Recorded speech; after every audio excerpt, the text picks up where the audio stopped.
Did you saw that guy who pre-ordered it? Did he contact? Hello, everybody. Pre-ordered what? Or are you not allowed to say? I'm not allowed to say. Okay, well, I didn't know. I thought you were just talking about some generic. I think I don't know. What did I hear myself? What's going on? Yeah. Why can you hear yourself? Get the strength. I had two streams open. Well, that's inefficient. Not one. Easy two. buckets, Blonde. Let's go, Cavs. Easy buckets.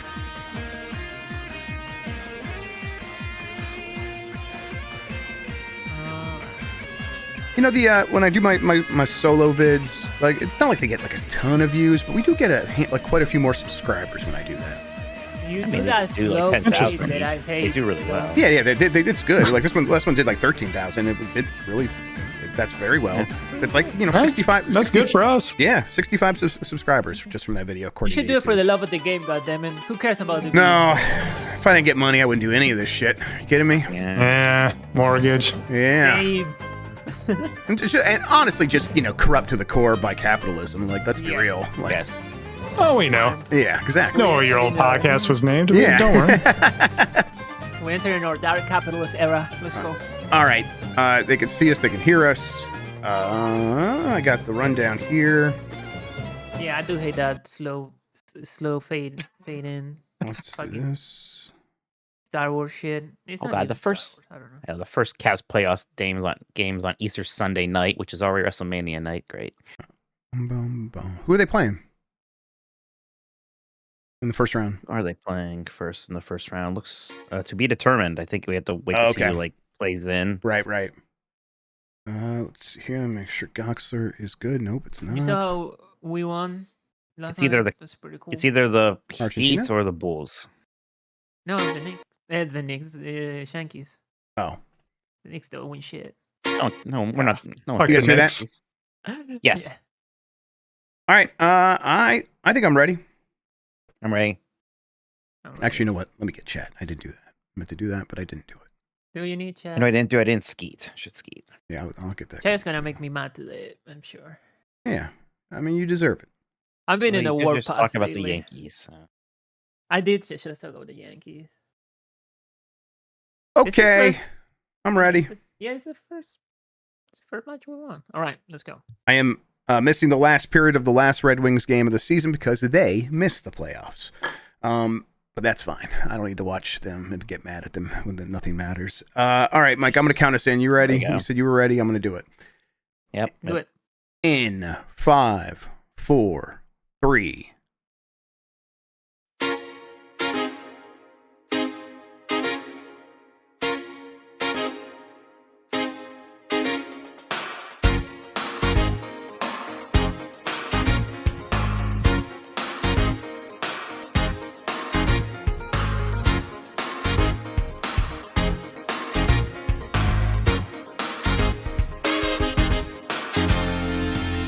The internet. You're busy. Let's do this.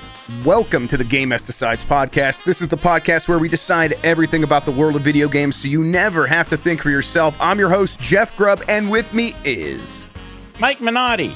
In today's episode, there was that Mario Kart Direct. Oblivion is still happening. What's up with Marathon and Open Critic game? I've been looking forward to checking in on this, although I definitely remember a few games coming at me going, damn it. Because I think I did bad on a couple of them for sure, and I don't remember any wins, so we'll see how that goes. Looking forward to getting the results. But we were also it's not like we had wild differences. We usually go like a point or two away from each other, so we'll see. Yeah, definitely, and it's where I think at least half the games I think we want to be on the same number, and then we have to kind of go different just to create some separation and stuff. Yeah, so we'll see. I'm looking forward to getting the results. Sean, are we doing both the games and the guessing? Yes, we are. Results and the guessing. All right. Results and guess. Yeah, the results and the guessing. Yep. All right. Cool. Yeah. All right. Well, that'll be the second half of the show, everybody. So stick around for that. Until then, Mike Minotti, how are you doing? I'm good. I've been doing a lot of podcasts. Maybe doing a podcast every single night of the week isn't the healthiest thing in the world. I still like doing them though. It's so fun. Right. But, that. I mean, if we didn't like doing them, we would not be in this situation in the first place. That's a big part of it. But yeah, anything gets to be a lot at some point. We people hear it next week. We helped out Dan with his show, and then you you have like it's the middle of the month, so I'm assuming you have a 90s Disney that you've either just recorded. Doing 90s Disney tomorrow. We're doing that. Okay, so you really do have one a night. Okay, that's. I had two tonight. We did the Game Best Game Club before. That's right. Oh my God, yeah. So it's been a lot. But again, we do like doing it. So it's like light complaints. Really, just like being like, yeah, I'll look for some time off when I can get in. And so I'm looking forward to Disney World, Jeff. I'm looking real forward to Disney World. Sean, do you, Nikki, I saw Nikki in chat. Does anyone know if we have a 3-day weekend because it's Easter? Do we have Monday off? I don't know if it works that way. That works. Probably do. I can check the calendar. Okay. You check my calendar. Isn't your country a Christian country, goddammit? It is definitely now, for sure. Well, my calendar says nothing about it. So, Nikki. Yeah. We'll see. We do have Monday off. We do. Thank you. All right. Well, someone tells Jean-Luc who just scheduled that meeting for Monday, and I'm like, yeah, that looks good to me. What do we say, people? Thank you, Jesus. There you go. We did talk about Jesus a lot on Fire Escape, so people want to have a good Easter Sunday podcast. There you go. I think they got a letter saying that there's too much political talk, so we talked about religion a bunch instead. It was a good move. It was a good time. It was a lot. Yeah, that was a lot of fun. So yeah, I assume on Monday that's coming out. It's when their shows come out. So Fire Escape, meet Jeff and Dan. It was a lot of fun. Mike, I kind of want to just get into it. I'm like in the mood to talk about Mario Kart. There's some things I want to hit. So let's do this. Give us a good rating wherever you are listening, and hit the like button on YouTube. It helps people find the show. If you want to ask a question, you could drop a super chat during the show here on YouTube. We'll get to all of those before the end of the program. Thank you to Carlos Ayin, who is Insane in the Rain music on YouTube, for the use of our theme songs. Thanks to 1UP vs. CPU for our artwork. You can find more at 1UpVersusCPU.com. We are on Spotify, Apple Podcasts, and wherever pods are caught. So if you listen to the YouTube version, but you want to make sure you have a backup, go ahead and subscribe to one of those. Thank you to the mods. Thank you to Christian for producing. And you can get more from Mike and me and support us by going to patreon.com/GameMess. That's patreon.com/GameMess. That gets you access to our Discord server, participation in Q&A sessions, and our game club discussions, early access to new episodes of shows like Columbros, and of course, all of our shows ad-free.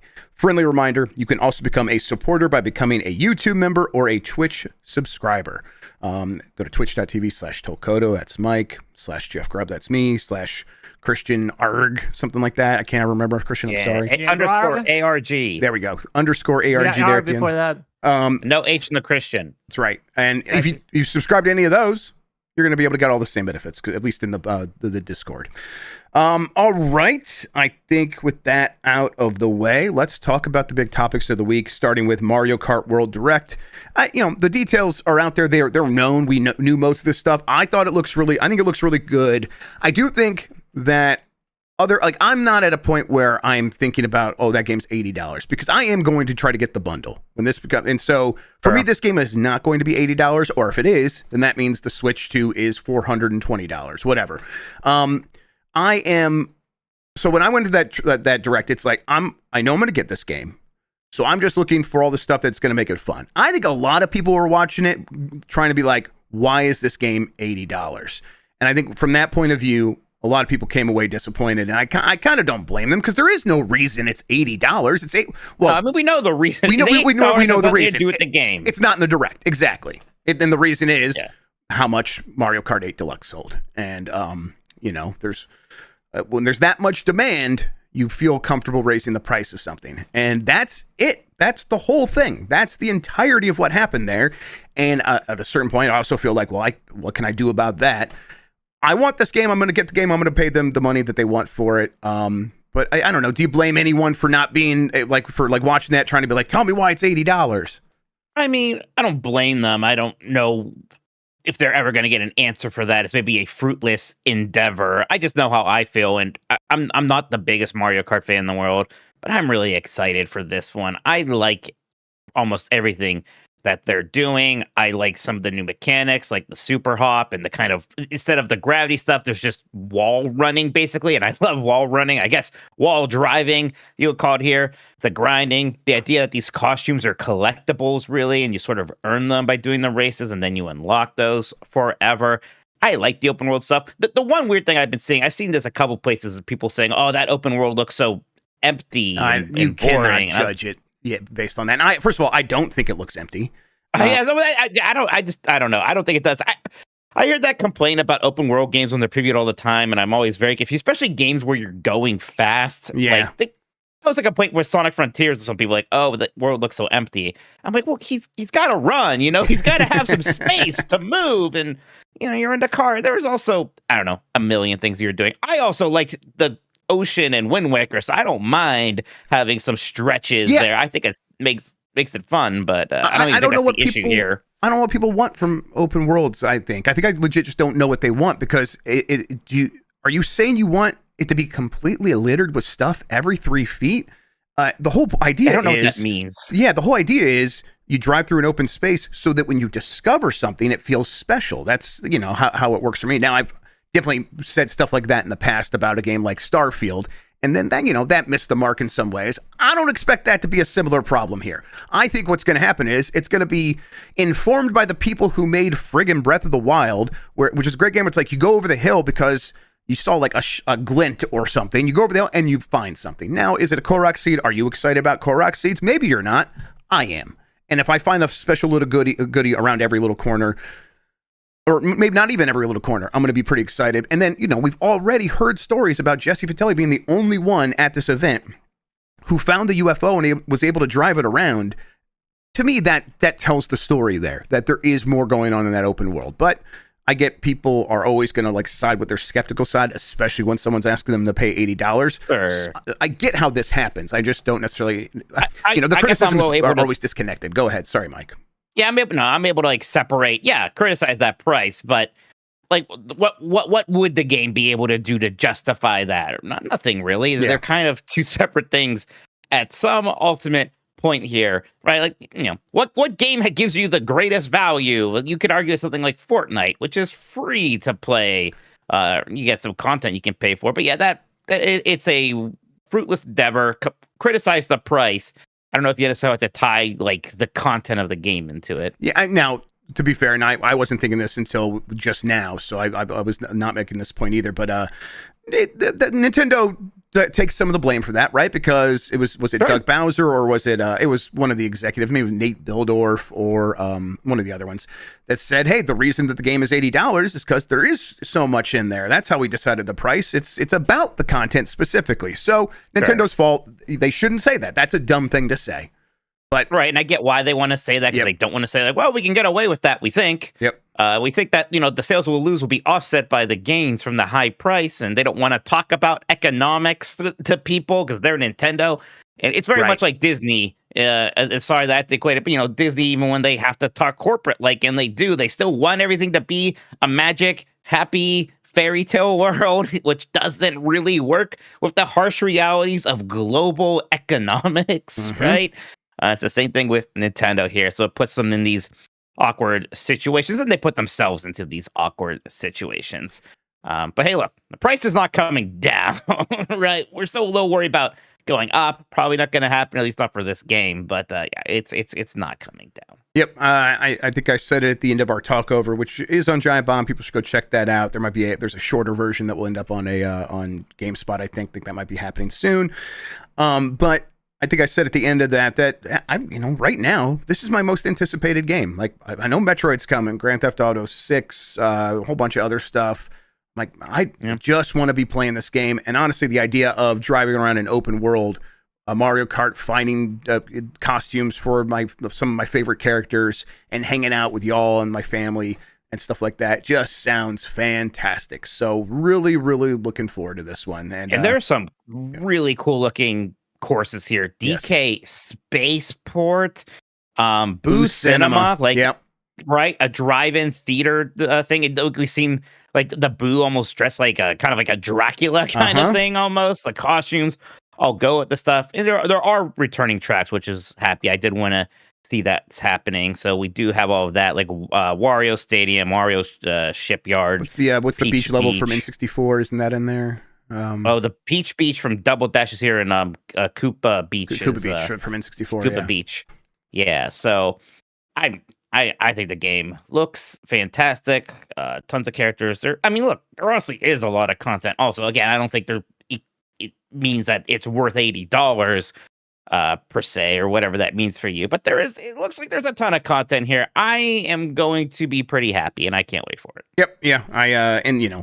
We've talked to Dan who's played it. I've seen a lot of other people who play it. Everyone who's playing the game is just like, this is fun. This is a good time. Here's all the reasons it's fun. And I'm like, I'm eating it up. I'm like, that sounds fantastic to me. So yes, I came out of that direct feeling very good. Don't blame anyone who continues to feel burnt by the price, for sure. All right.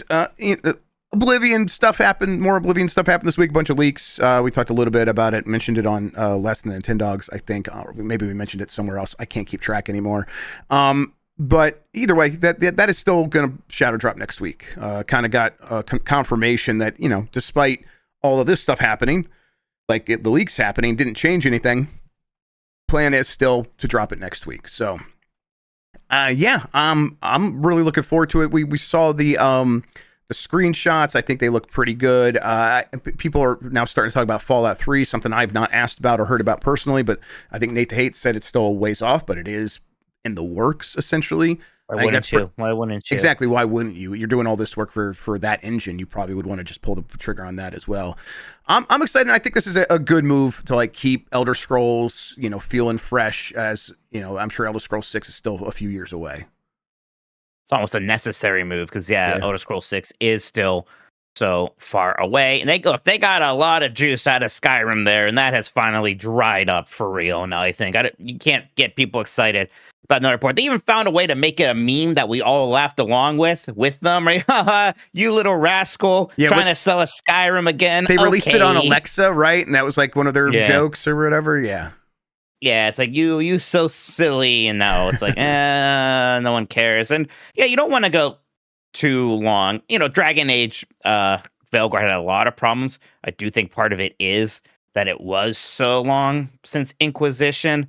That game, maybe that franchise could have benefited from a remaster or a compilation of some of the older games. And, it's different, but just look how well Resident Evil does because of all the remakes it does. And bundles and packages. And Oblivion is also just a really good game. So I'm excited to be able to play it again. Yep, exactly. Some people in chat mentioned, hey, I wonder if it's going to feel dated, things like that. And so, there's word that they're updating some things like combat. And I think they said something like reactions, which I'm assuming means reactions that the enemies make when you attack them. Like it's going to look more realistic. That's the kind of stuff I bet there's tools built in Unreal Engine 5 that just does that stuff for them. So yeah. You know me, Jeff, I almost get irritated. It's like, I don't maybe the combat isn't going to feel like The Witcher, but Oblivion did some things better than a lot of games still don't do as well to this day. Yeah, it's just it's a common complaint, right? I agree with you. I like the way Oblivion feels. But it's like I'm filling in the gaps with my imagination, and I'm not just okay with that. I really enjoy that. Some people are like, no, this looks cheap, and I hate it. And so there's people are gonna want to hear that. I do think it's also an easy sort of back of the box thing that if you are doing this, what they're calling a remaster, although we can talk about what that means, I think, whatever, but it's like, that's an easy thing. People are just using that word more and more for things that look like remakes to me these days, man. I think, I don't have a clear definition personally, but I tend to agree with what you and Sean usually say, which is if you're remaking all the assets, that's a remake. But it does feel like the industry's leaning towards calling those remasters. That's happened a couple times. It's weird because the industry doesn't usually like to short sell itself, right? Yeah, you're right. So it's bizarre. Yeah, I wonder if there's just a common agreement among developers. They're it's remastering the way you're remastering an album or something like that. I'm like, okay. Yeah, that's what I was to say. Yeah. Maybe it's like the movie industry kind of we found this tape. Yeah, it's a new scan of the film of the negative. It is not like a remake of the movie, because a remake in Hollywood is we make a new movie. That's the same movie from before, but it's a new movie. And remaster is no, this is the old movie, just upgraded to HD or whatever. It is just because we do have a problem where there are the Resident Evil, Final Fantasy style remakes, and then there are the remasters like Night Dive does. And now there are these 1-to-1 remakes, so we maybe need to come up with a better word for that then. I don't know. Yep. Yeah, it's but for now it's like, yeah, clearly it's just a word, and whatever they think they mean, whatever we think we mean when we're saying that word, all that matters is the game itself, and I think it looks impressive based on the screenshots that we've seen. Really excited. I love Oblivion. Ready to get back into it. And then Marathon gameplay got revealed over the weekend on Saturday. Feels like it's got this really tough uphill climb to convince people that they're going to like an extraction shooter. I think the bulk of these people having this reaction have never played an extraction shooter for likely good reasons. They're not interested in it. But, it's Bungie, right? And I think Bungie's going to put out a shooter that feels fun to play, and it is probably going to be pretty accessible. So I'm ready to give them the benefit of the doubt. Yeah, I am too, Jeff. I guess my surprise is how much I've been seeing people who aren't. And I don't know if it's, Concord's getting brought up all the time. And I think it's fair in some ways to be skeptical. But there's another part of me. It's like, what does Marathon really have to do with Concord? I don't know. But yeah, so many people have been burned by Sony, I suppose, live service games, even though, again, a Bungie thing feels different for me. And some people have been burned by Bungie because they are sort of unceremoniously winding down Destiny. I know that there was a Destiny 2 something getting announced, but it's not like as big as the expansions used to be. I think a lot of people, as popular as extraction shooters got, there's a lot of people who aren't interested in it, actually. And maybe, unlike Battle Royale, it didn't kind of reach an even bigger audience that maybe they thought it would have at the point when they were getting ready to release Marathon, perhaps. I'm not sure. We'll see if maybe they win people over with that beta phase. That's always so important. Because honestly, it was the beta phase with Concord when we already knew the game was kind of cooked. Yep, exactly. Yeah, we knew right away, right? There was that people could pre-order and get in the beta, and no one did. So they made it free. And it's like, that's where oh, we know what's happening here. I'm ready just to pick up a controller. Or mouse and keyboard, whatever, but it's Bungie, so pick up a controller and mouse and keyboard. Strat, baby. Yeah, it'll be a mouse and keyboard, but just see how it feels, and I bet it's gonna feel fantastic. And I'm kind of in the mood for a Bungie shooter that feels great. So yeah, especially one that's fresh and I can go from the ground up. Christian, you're a Destiny freak, and I put a hard F on there. You're a Destiny freak. How are you feeling about Marathon? Capital F.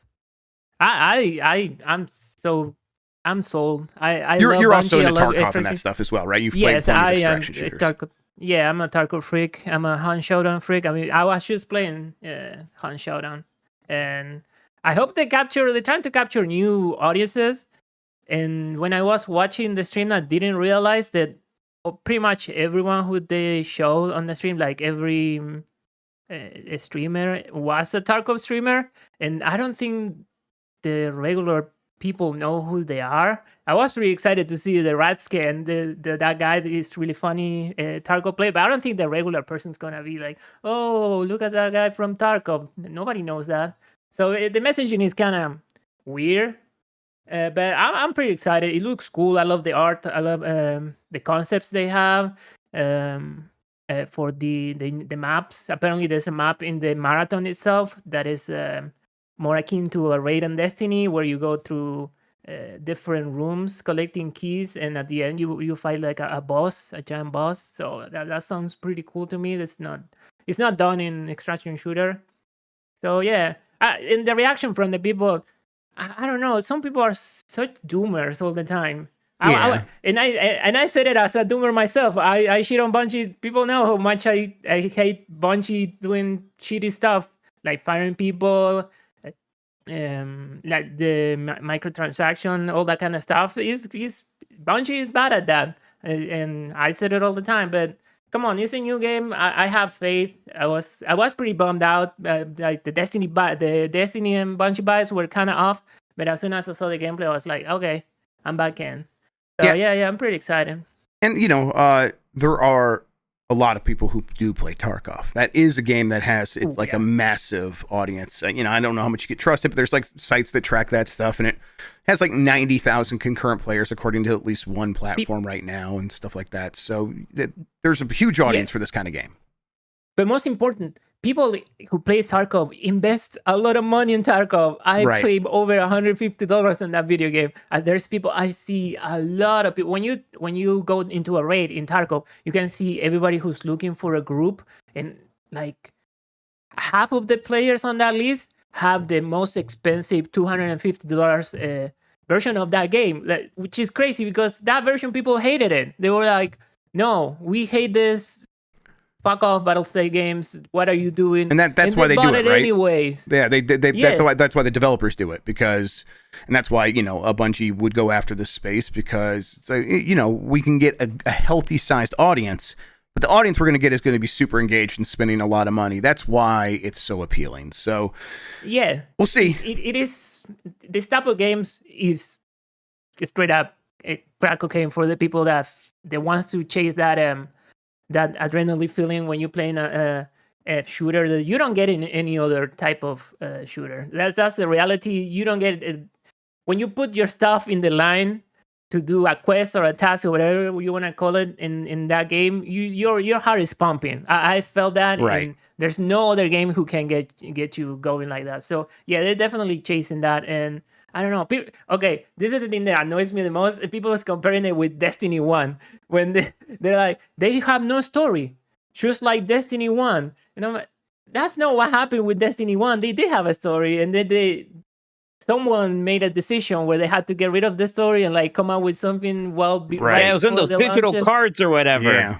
And then and then Grimoire. oh wait, I think Marathon is a way better position than Destiny 1 ever was before launch, because they have a structure for the narrative, which in Destiny 1 they did not have. That's why we had the fucking cards. Otherwise they would have like a better story. So Yeah. that's a comparison. It's kind of weird to me. But what you're saying is, so it didn't have a good story though. Destiny 1? No, it didn't. Yeah. That's Yeah, what I'm exactly. saying, Well, yeah. but also, I don't know if I care about the story in Marathon. Also that, Yeah, Jeff, what do you think Sorry? about the? Oh, you're fine. What do you think about the pricing thing, Jeff? Yeah. Oh, yeah. So they've not given a price. It's not going to be free to play. I think there was a leak a while back, so it was going to be $40. Yeah. I think at a certain point they're making the game and they're like building it around. I think we should have a premium price, right? We're Bungie. We should charge for this. And it gets to a point where it's like they see Concord happen, and maybe they thought like maybe we can blink and go free to play, but it's probably actually too late. They're probably committed to what they're doing. So yeah. and like I don't. they can still put it in like Sorry, PlayStation Plus and all that stuff. Yeah, Christian, what are you gonna say? No, before I interrupt you, I don't trust Bungie with free to play shit. They Destiny 2 free to play is not a good version of that game. And when they try to do, they have the Eververse store when it is the whole in-game store where you spend real money. That's not a good thing either. So I hope. I know there's other extraction shooters that are free to play and that they don't work very well because of balancing and the stuff that they can sell you. Maybe they can do a free to play version when they sell you skins and that kind of stuff, but I don't know. It's just maybe charge 40. The games are gonna be $100, so 40 it seems like a pretty good price to me. Right. You know what I mean? Yeah. I think that I don't know if it'll be as much of a problem for Marathon as long as Bungie can really like spin up the marketing and say the new game from the people who made Halo and Destiny. They stand a better chance. I mean, I just think this is a different situation than Concord. So we'll see. Clearly, we are in a world with a lot of free-to-play shooters, and they're not going to go away. They're still going to be there and be free. So you have to compete with them. That's going to be a problem for Marathon. But it is going to be different than a lot of those games, and maybe it'll be so different that people won't be able to ignore it. But yeah, I definitely like the idea of getting into a game, going online, getting a bunch of stuff, and putting that stuff at risk by trying to survive and extract with it. That sounds very intense and dramatic. So it's crack cocaine. Yes, I think that is to me that sounds very appealing. So I bet it's going to work with a lot of that audience. All right, We'll see when they do the open beta. Yeah, exactly right, and that's later this month. So people are signing up for that now, I think. Yeah. Well, later this month is the closed alpha, which is under NDA, which makes no fucking sense. What are you doing? This is See, I'm shooting on Bungie now. Why would you do that? Just let people stream. We all know it's an alpha. We know what you're gonna change it. Like people understand that now. That it's gonna be under NDA. But I hope they make like multiple open betas, and they probably will. That's all part of the marketing now. Hey, can I give you some weird Star Wars? I guess the Star Wars celebration, whatever, is happening right now. Lucy James is there. In Tokyo. Oh wow, Tokyo! They announced the new movie, which these movies almost never get made. This is the one from Sean Levy and with Ryan Gosling, called Star Wars Firefighter. Okay, I was so worried it was Starfighter first. Like, there's already a Starfighter. Wait, Star Wars Firefighter? Are they making a Burning Rangers? I hope they're making a Burning Rangers in Star Wars. That actually would be awesome. But I bet is that like Fire Space Fighter? What do you mean? It's set 5 years after the rise of Skywalker. God, I hope Palpatine returns. Yeah. Fortnite will still be going, so there will be a platform for Palpatine to announce his return at the very least. It is Starfighter? Is this website wrong? Is that the deadline right? Firefighter by mistake? No, Mike, I'm so sorry, buddy. It is Star Wars Starfighter. Mike, the deadline right? Firefighter. Starring.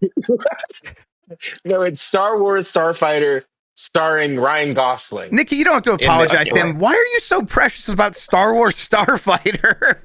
You can't just pretend that Star Wars Starfighter doesn't exist. They wiped out the canon. They can do whatever they want.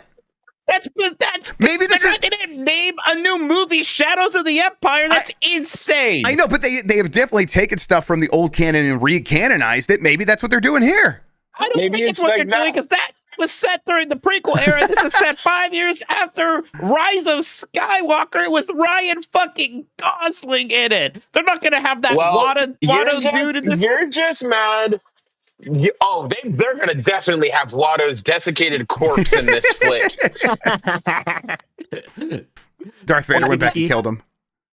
Okay, everyone saw the leak. I saw Starfighter, then I was like, looked it up, and a deadline wrote Firefighter. How did they get the name wrong? That has to be just an autocorrect, right? Star's a word. Yeah, that's AI, maybe. Yeah, that's really funny. Fucking because the tweet they even linked to here says Starfighter. Yeah, that's bullshit. I don't like they that. should have called it Super Star Wars. Yes. All right, let me click on this deadline article. Look, I know that Starfighter wasn't your most popular game, but I remember it. You know how terrible it's going to be for the Starfighter SEO now for the game? Hey, Deadline just wrote Firefighter. That's weird. I'm looking at it on their website right now. They did just write the wrong thing. What, you think this movie actually gets made? It has a date and everything, Jeff. I don't. No, I don't think so. Starfighter's a good game also. It's underrated. Jedi Starfighter's even better, but come on. 5 days away until Andor. That's all that matters to me. I don't give it. None of this stuff is real or will happen. Yeah. So can't hurt me. Who's Sean Levy? What has he done? Why are people excited about him? He's like the hot director of the moment, right? He did some shit. What edgy new age bullcrap did he do? Let's see. Oh, did he? He's the guy who did Free Guy. Okay. He did Wolverine and Deadpool, so he's that guy. That's right. Oh, he made Real Steel. Oh, you made Real Steel? Yeah. Okay, never mind. I'm excited. Real Steel is a modern classic. That's one of the best movies made in the last, I hope it's just 10 years old. And Free Guy, Jeff. And Free Guy. Listen, quit trying to bring me down.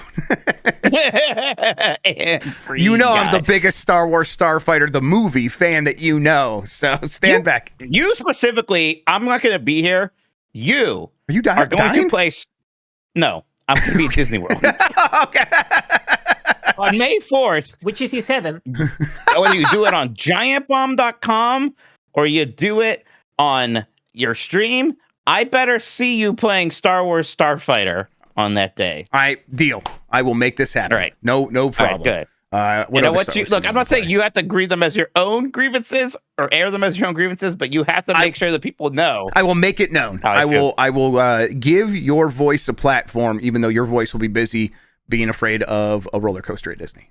So I'm going to retweet the Wario 64 thing. This is video game erasure. I'm going to add a thing there and say, at John Drake. Yeah, there you go. Do something. Do something. God. Mike's the hero. Mike, think about it. Maybe people like Googles that name and then find the game, and then the game becomes like more popular because of that. Nah, about he's the- right. It's gonna It get doesn't matter buried. if the game becomes more popular now. I think that's one that never actually even got a Aspire remaster treatment somehow. Yeah, I don't know why. It's probably like what that was just on Xbox So on PS2 or was it on and Xbox, PS2 and Xbox? I mean, I feel like I remember seeing an Xbox Starfighter- case. I might have one. All right, he's gonna go look. In the meantime, we're about to take a break and go read some super chats and all that. And then after that, we got a game where we're going to catch up on our Open Critic guesses from the first quarter of the year, and we're going to make our guesses for the next quarter. You go. Look, he's got both For the right original there. Xbox, Star Wars Right, Starfighter. special edition. Special edition. And look, say what you will about the prequels, the Naboo Starfighter is shit hot. Oh, That's a good looking ship. Doug Chang, who was the main production designer on the prequel movies, absolutely killed it. He was he's the best part, the second best part. Number one's John Williams. Number two, Doug Chang. Absolutely. And then Jedi Starfighter, you got that Jedi Starfighter. I think it's what's actually called. It's the ship Obi-Wan had in episode 2. Also a prequel ship. It's the one that had the weird ring thing he flew into only for hyperspace. Yep, or whatever. I love that. That's no, God, I had that. And then he was fighting with Jango Fett, who had the depth charges. Jango Fett with the depth chargers. Yeah, so that's some good. These games are cool. Ben Burt, number 3 best thing about the prequels. His sound design still fucking kicked ass. Yeah, man. Yep. He was actually edited those movies. They're not the worst edited things in the world. He did his best to save those movies. He tried. He tried. Careful, Jeff. I'll say what I'm going to say. All right, we're going to take a break. When we come back, we're going to do super chats, and we'll get the rest of the show right after this. You are pretty close of the famous. Actually, the prequels are pretty good. No. So You'll never catch me saying that. The prequel era of video games was pretty good. Yes, the prequel era of video games. That's the best thing about the prequels. Christian, the prequels are not good. There are a lot of very interesting and good things about the prequels, just not watching the movies or the writing or the acting. Yeah. But like, George Lucas's ideas, like he's a really good idea guy, and the ideas in a lot of those movies they're terribly executed, but they're good. Yeah. It's weird. I should be a prequel guy, but because I was a kid when those movies came out, and it was hot shit. But I always thought they were shit. I guess I was like a little older. I was like 12 when episode 1 came out. Look, like the first time I saw it as a 12-year-old, I did think it was cool, but I don't know. How old were you, Sean? Phantom Menace came out when I was 4 years old. That'll do it. Oh, make your baby. Little baby. All right, you motherfuckers. All right, let's get to the super chats. All right. You got it, Mike? Well, let me actually bring the show back. Yeah. Viewers are discussing the Star Wars franchise and making suggestions for future movies, including potential crossovers with other franchises like Deadpool and Wolverine. I think the AI got a little confused. Okay, I was gonna say, is that our AI chat description? Oh yeah, I think he got a little confused. Was anyone in chat actually doing that? If you were, it's okay. It's a safe space. All right, just tell us the truth. You can admit it. We won't make fun of you or anything. Yeah, that's just regular old nerd shit. That's fine. It's just that filibuster that Patton Oswalt did. Yeah, and then fucking Jon Favreau fucking edited the actual Boba Fett show to that because they didn't have any actual. You know what? I need to stop. Incredible. All right, we're back. Mike, super chats, please. All right. First up from Slay McAwesome. After the success of Blueprints, what kind of games do you want the devs to make next? Personally, I'm hoping for a detective game called Fingerprints. Yeah, I mean, I think I skated this a few months ago, maybe a few weeks ago, where it's like when an indie dev makes a game and it's really good, they should just make that game again. They should not feel like they have to go do something, a whole new genre or anything. Now, to that point, I think what you're describing here is along those lines. I think you could take the bones of Blueprints and make what is explicitly a detective game, and it could work very well. So yeah, I think something along those lines would be fantastic. Jeff, I have an update about this Star Wars Starfighter situation. All right, has the name changed for a second time? No, I reached out to one John Drake of the Disney Corporation, and I said, do something, right? Uh-huh. John Drake has responded, and I said, "What a great name! Never heard it before." Ooh. I hate to say it, but I don't think Mr. Drake cares about video game history. No, he is part of the problem for sure. Now, do you think he's fucking with you? Yes, he's fucking with me. Drake. All right. Well, we'll have a chance to yell at him in about a month and a half. Jesus Christ. So there we go. Is he a fake fan or is he a Drake fan? Okay. No, I like it. You don't want to be a Drake. You don't want to be a Drake fan anymore. Actually. Slavic Awesome also says, "You see, that title sounds like fingerprints, and analyzing fingerprints would be a big mechanic in the game. Smart move. Right. I get it. Yeah. Oh, I get it. Yeah, I would tell you what. I thought I was cooling off, and then I had a couple of runs today playing Blueprints where I'm just like, yeah, this is still what I want to be doing. Weeaboo Fish says, "If you feel a void after Blueprints, you should try Void Stranger. Sokoban game that goes way deeper than you think and looks like Link's Awakening." I heard this name before, and I did not know it was a Yes. Sokoban. Okay, interesting. My friends Mariano from the New Game Plus guy, he loves that game. Yeah. He's crazy about. Yeah, exactly. I've heard people be really in love with it. I've liked some Sokoban in my time. I don't know if I'm in the mood right now, but I guess I should give it a try. I like things that look like Link's Awakening. Simon from Saskatchewan says, "Mike, would it be better to give Dan another Sonic game for Bike Club, or if Jeff got it? Jeff's gimmicks would be an extra distraction if he was Knuckles." Oh, I definitely want to give another one to Dan. Yeah. I gotta be honest. There's so many possibilities there. There's those the weird Wii ones. I remember at one point we were just talking about Rise of Lyric on Wii U, and he's like, "I just don't think it'd be a good Bike Club game." And I'm like, "Oh, I disagree. I think it would be great to watch Dan play freaking Sonic Boom Rise of Lyric." Yeah, I bet at some point sooner rather than later, Dan will get back on the Sonic train for sure. I am mostly just excited about your game. Yeah. You guys keep telling me how cool I'm going to look, and I don't believe you. Well, that's your fault for not having You're faith in gonna your look friends. so cool, dude. Yeah, It's incredible. I've never been more prepared to look uncool in my life. Now, to be fair, we can say why you'll look cool. But you'll look cool. You look cool. Dude, it's so fucking crazy how cool you're gonna look. It's nuts how cool you're about to look, dude. Am I gonna be dressed as a penguin or something? Do you remember how good I looked at the Game Awards? You're gonna look better than that, bud. Yeah. Holy shit. That's definitely the vibe right there. Is better than Nikki looked at the Game Awards. Cool. You're gonna look so good. Is this gonna be a SeaWorld game and I'm gonna be a fucking penguin? He thinks we're being literal with the word cool. Well, I'm just trying to figure it out. All right. Next up is Cypher Saskatchewan. Do you think EA will port Jedi games to Switch 2? Yes. In fact, Star Wars Celebration's happening where they are committing crimes as we speak. But I bet they could even announce that they ported those games to PlayStation 4 and Xbox One well after the fact. They're super primed to do, and the first game was already on those systems. There's no reason not to. I'm surprised they announced the Outlaws first.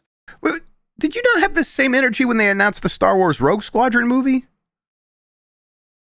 See, that one, I was like, oh, maybe that's gonna, because like Rogue Squadron is Rogue Squadron. Yeah, Rogue Squadron. Okay. Yeah. Okay. And I'm like, yeah, that's gonna be based around the same stuff as the the games, Starfighter is a there's a Jedi Starfighter in the movies. Yeah, but I don't think like this guy's gonna be in the Starfighter, the Naboo Starfighter. I don't know. Maybe I'm jumping the gun here. I just look. Hey, if it comes out and it is respectful, it takes inspiration from the PS2 Xbox game Star Wars Starfighter, then I'll eat some crow here. I think tasteful is the word I most associate with Starfighter for PlayStation 2 and Xbox. Yeah. So we'll see. Again, these movies almost never get made. We'll see if that actually happens. But yeah, you think those Jedi games are coming to Switch too, right? Yeah, I think that stuff will just keep happening. Yeah, I think they're going to expand it. I think. I bet John Drake is making deals to have stuff like even maybe like Shadows of the Empire and Rogue Squadron appear. So yeah, I think a bunch more Star Wars stuff will happen on Switch too. to be clear, by Jedi games, we mean Jedi Fallen Order. Jedi Knights. Sorry. My bad. I just saw, EA. Okay. For Jedi, yes, because they ported it to Xbox One and PS4. So, yes. Yeah. At least, and Fallen Order was already on there. So, yeah, I think those are exactly the things I said 2 minutes ago. I wasn't listening to you. I was busy thinking about how Rogue Squadron. I was like, I'm going to get him with this Rogue Squadron shit. I'm just waiting for my turn to speak. You were formulating that argument the entire time. Yes, exactly. Okay, how about this? Starfighter versus Rogue Squadron. All right, now you're talking. There we go. And Match actually, of the Millennium. But just make it a game still, no movie. All right. Simon's back for one more. Says, since Mike's never going to play it, how about GB Kids Monday Mischief with Miss Reichert's riveting revival of Riven? Best gaming alliterative title. I do like alliterative titles. Hey, look, I want to play Mist at some point. That's for sure. Yep. Boom Blocks is alliterative. That's hard for me to say, but yes. Ruby, is one of the Tingle games alliterative or making that up? Not really. Tingle's Rosy Rupee Land. Rosy Rupee. Yeah. A little. Yeah, I mean, it counts. I feel like there's some big alliterative titles out there. There must be. Yeah, what is there's like a 999 or what was some games? The non-natty games? Yeah, aren't one of those have an alliterative title? Maybe I don't think that counts because it's just the same word over and over. Yeah, it's just Buck Bumble. 9 hours, that's 9 persons, 10 doors. Buck Bumble's a good one.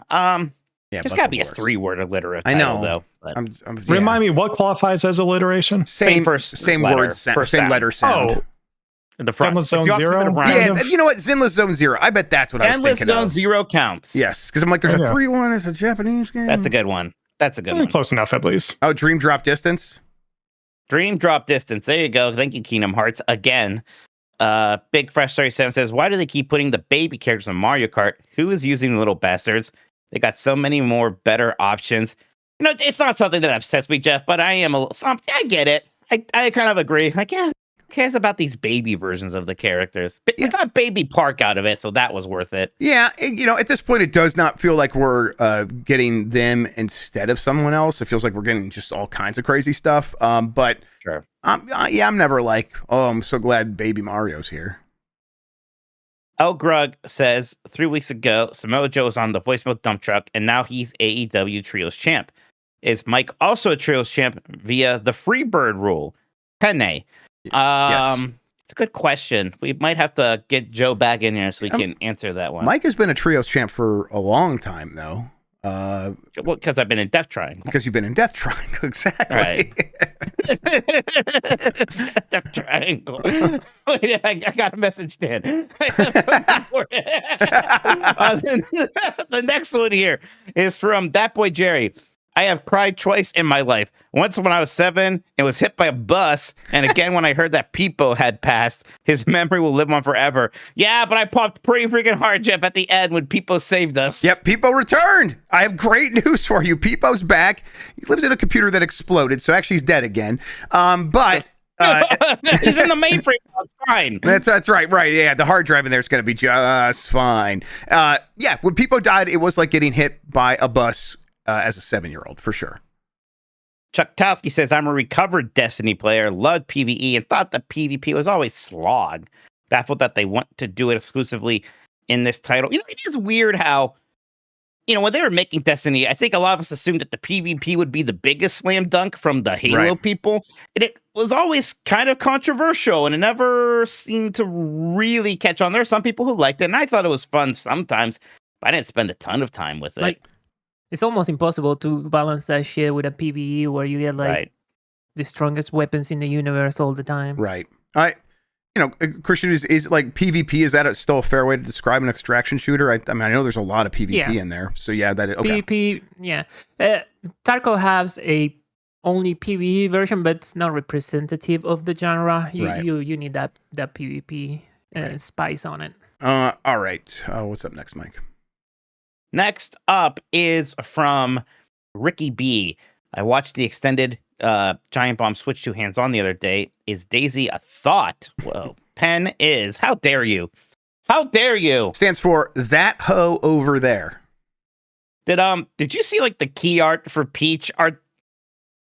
Are they? Yeah. Are they actually marketing to Gooners, Jeff? It's time. The Goon Squad is here. Remember, it was not that long ago. We're like, oh, they didn't put Daisy in Mario Strikers because like they like don't want like they didn't like how much attention she got when she looked kind of sexy in athletic gear, and now it's like, wow, that camera's pointed at her ass. I think that it works a little bit backwards, where it's like, I think the Gooners just end up working at Nintendo, and now they're inside they're taking over the asylum. They infiltrated the building. Yes. Yeah. Pokey Egg says happy birthday or happy Easter, Xbox. Thank you, Pokey. Cody Bishop says, look up the point and click Western game Rosewater, and I did look this up.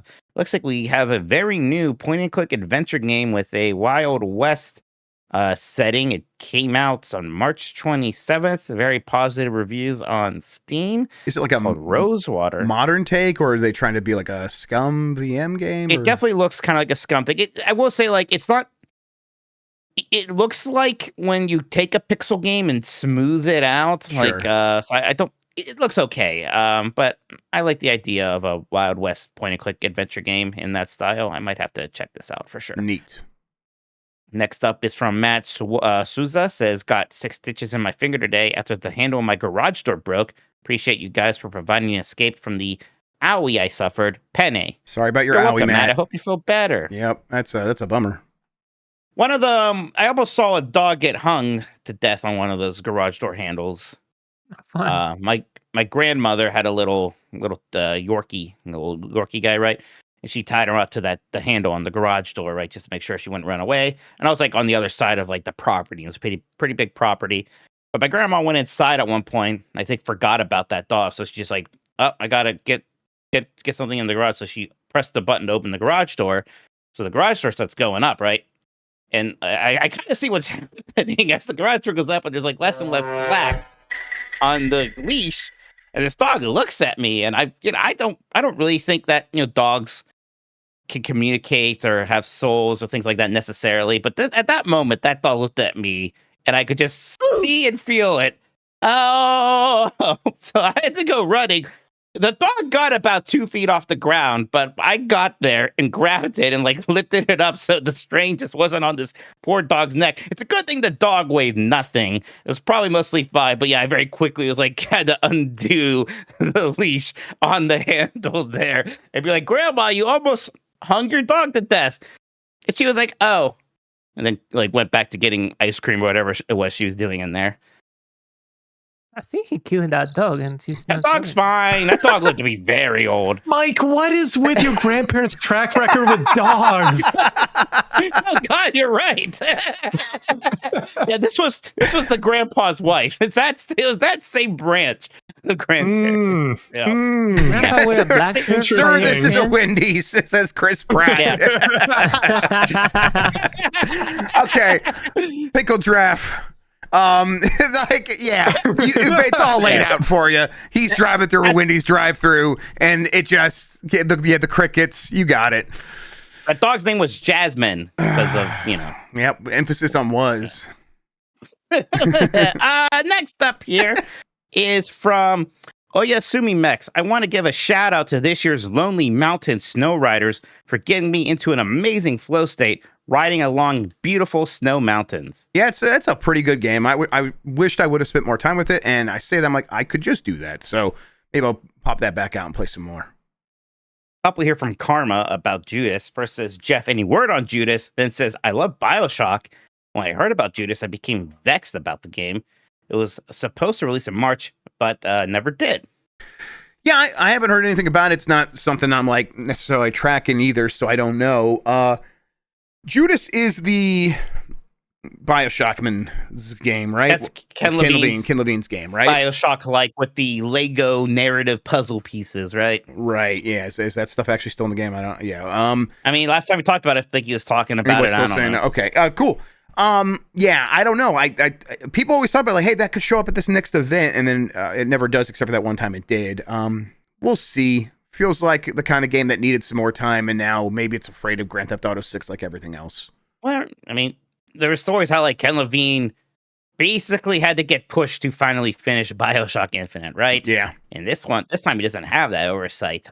I wouldn't be shocked if we don't see this game still for a very, very long time, if ever again. Who knows? Yeah. Next Mike? up is Mr.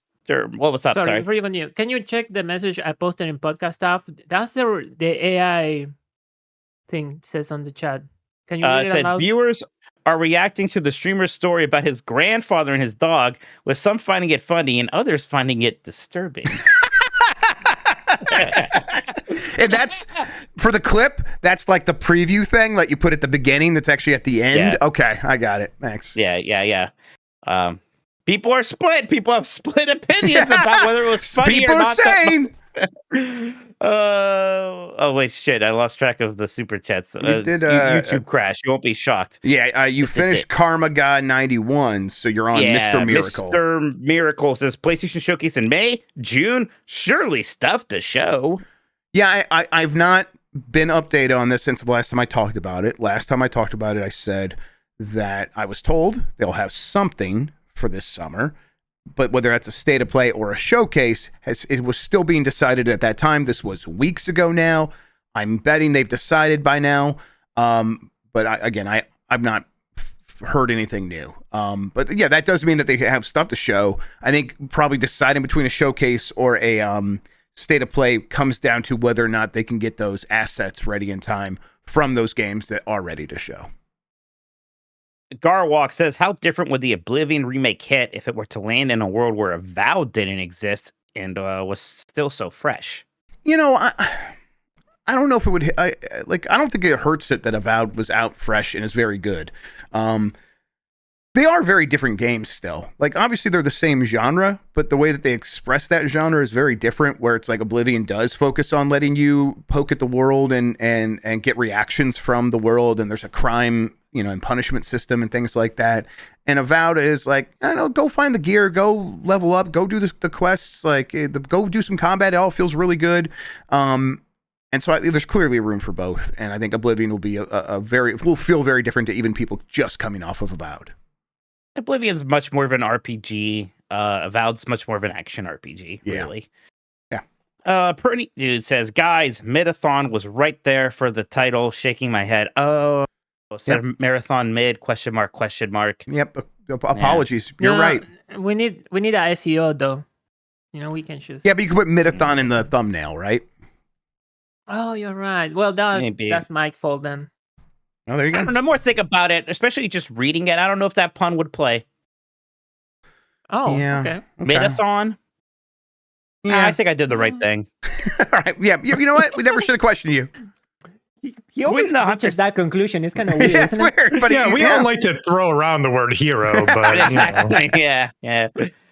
Gwyn the Hunter says, replaying Oblivion. I hope the remaster is just as funny. I just killed a goblin and it doubled over and twitched violently. Goblin, its own Peebus. Like a plate of spaghetti, Jeff. Yeah, like a plate of spaghetti. That's right. That's how goblins would do it.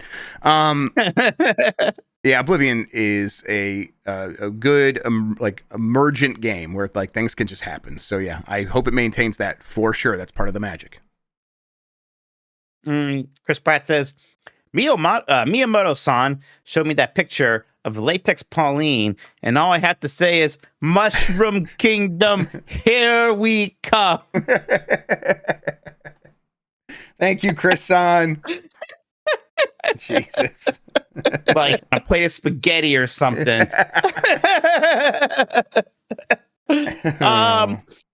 Berter says, now I say it out loud. It sounds like that one member of the Ginyu Force. You know what I'm talking about? Right. The Australian one? Right, yeah. He was red? Yeah. Murder! What's the name of the squat little one? Wait a second. Excuse me. Jace is the red Australian one. Berter was a different one. The squat one. Who is that? Who is Berter? Yeah. What? Okay. You know what? You keep. I'm gonna find out. There's Berter. There's. They all have name of cheeses. Members. Their names of cheeses. Yeah, it's the Ginyu Force. Ginyu means milk. Yeah, Berter. In Japanese. Ginyu. Tokusentai. Okay. Rakume? Jace. There's Goldo. Who's the big ugly guy?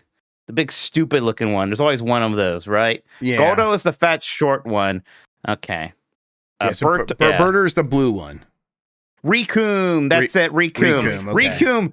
Birder. Goldo. Man, Goldo is the one I don't really remember. Jace. And then Captain Ginyu. Jace was the second to last one to die after Captain Ginyu. Goldo's the SWAT one. Frog. Goldo's the one I think about all the time. Goldo's the one I played as him in like Dragon Ball Z Budokai or whatever it was. Budokai, I think. I was a Jace guy. Yeah, Ginyu was cool in Dragon Ball Fighters.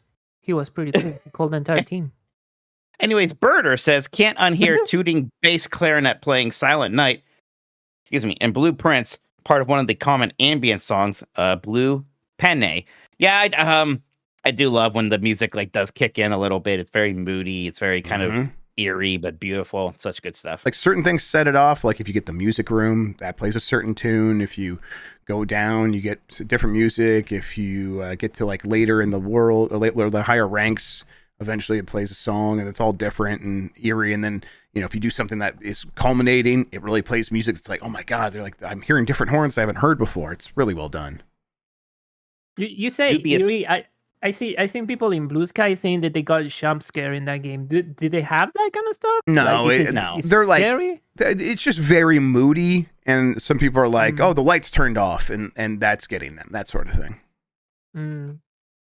Dubious Food says, "Is Boshi in Mario Kart, or did we mass hallucinate?" I mean, it's a blue Yoshi that had the sunglasses on and like. I think it's clearly a big nod to Boshi, but it's not like select your character Boshi. Right. It's a costume for Yoshi. Exactly. I think that's right.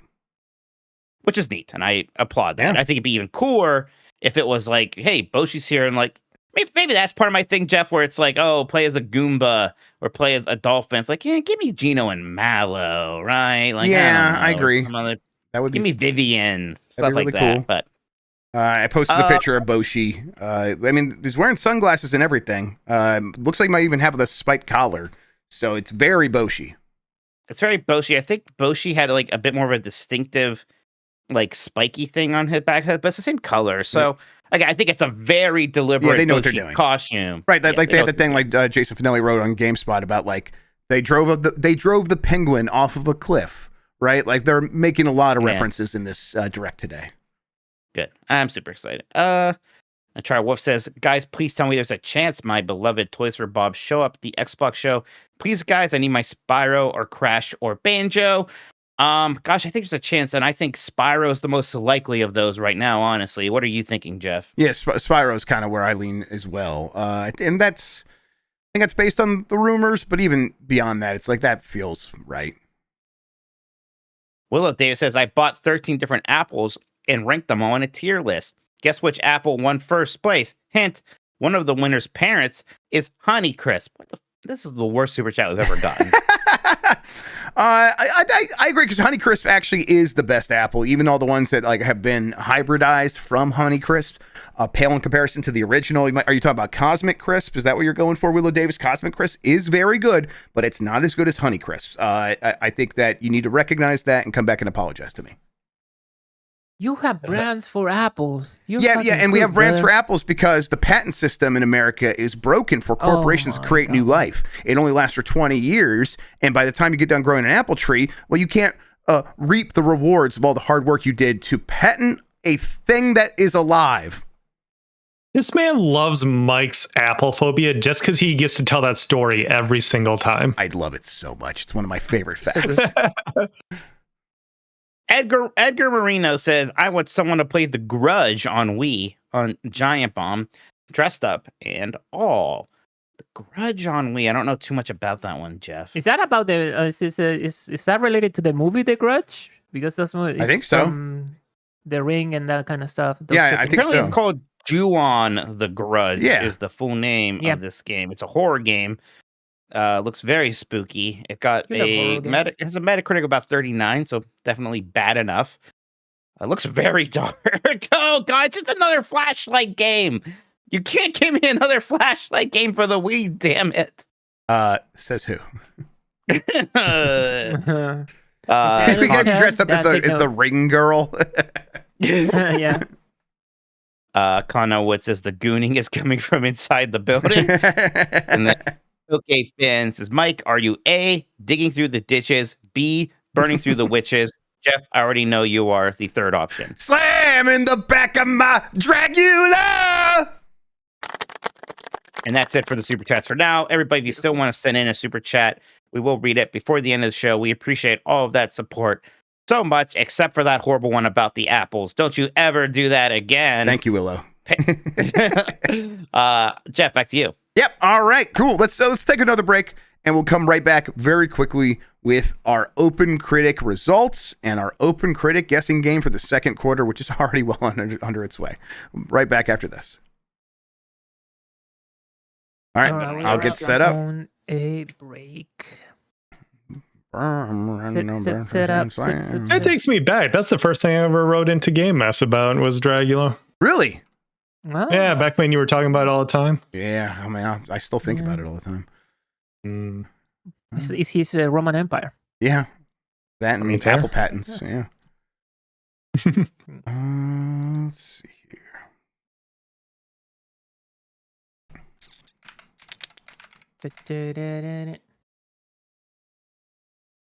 All right, We're gonna play some extraction shooter before yes. marathon. Let's go. Just let me know which one. Let's see here.